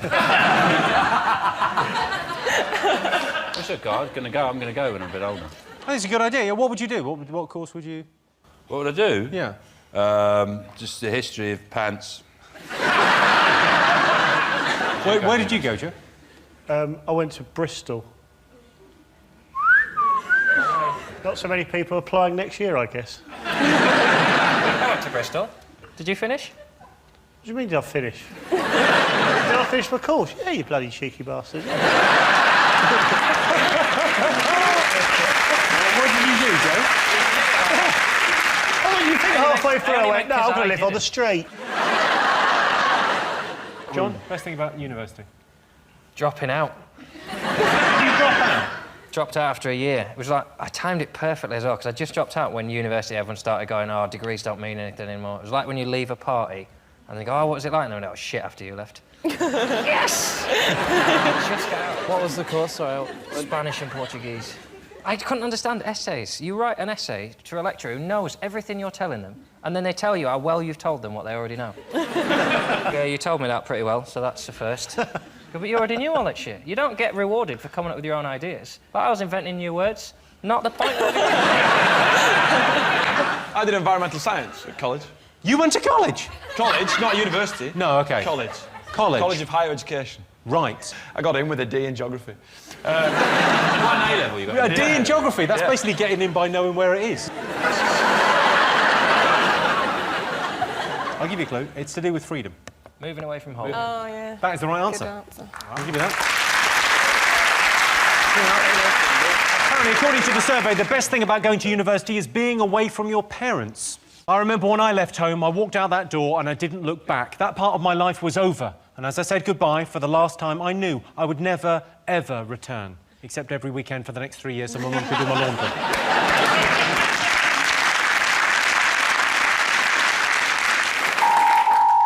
Well, that sound tells me it's the end of the round and the end of the show, which means the final scores are Sean, Joe and Vernon have 5 points. John, Rachel and Tim are the winners with 6 points. Thanks to all our panellists, our wonderful studio audience and to all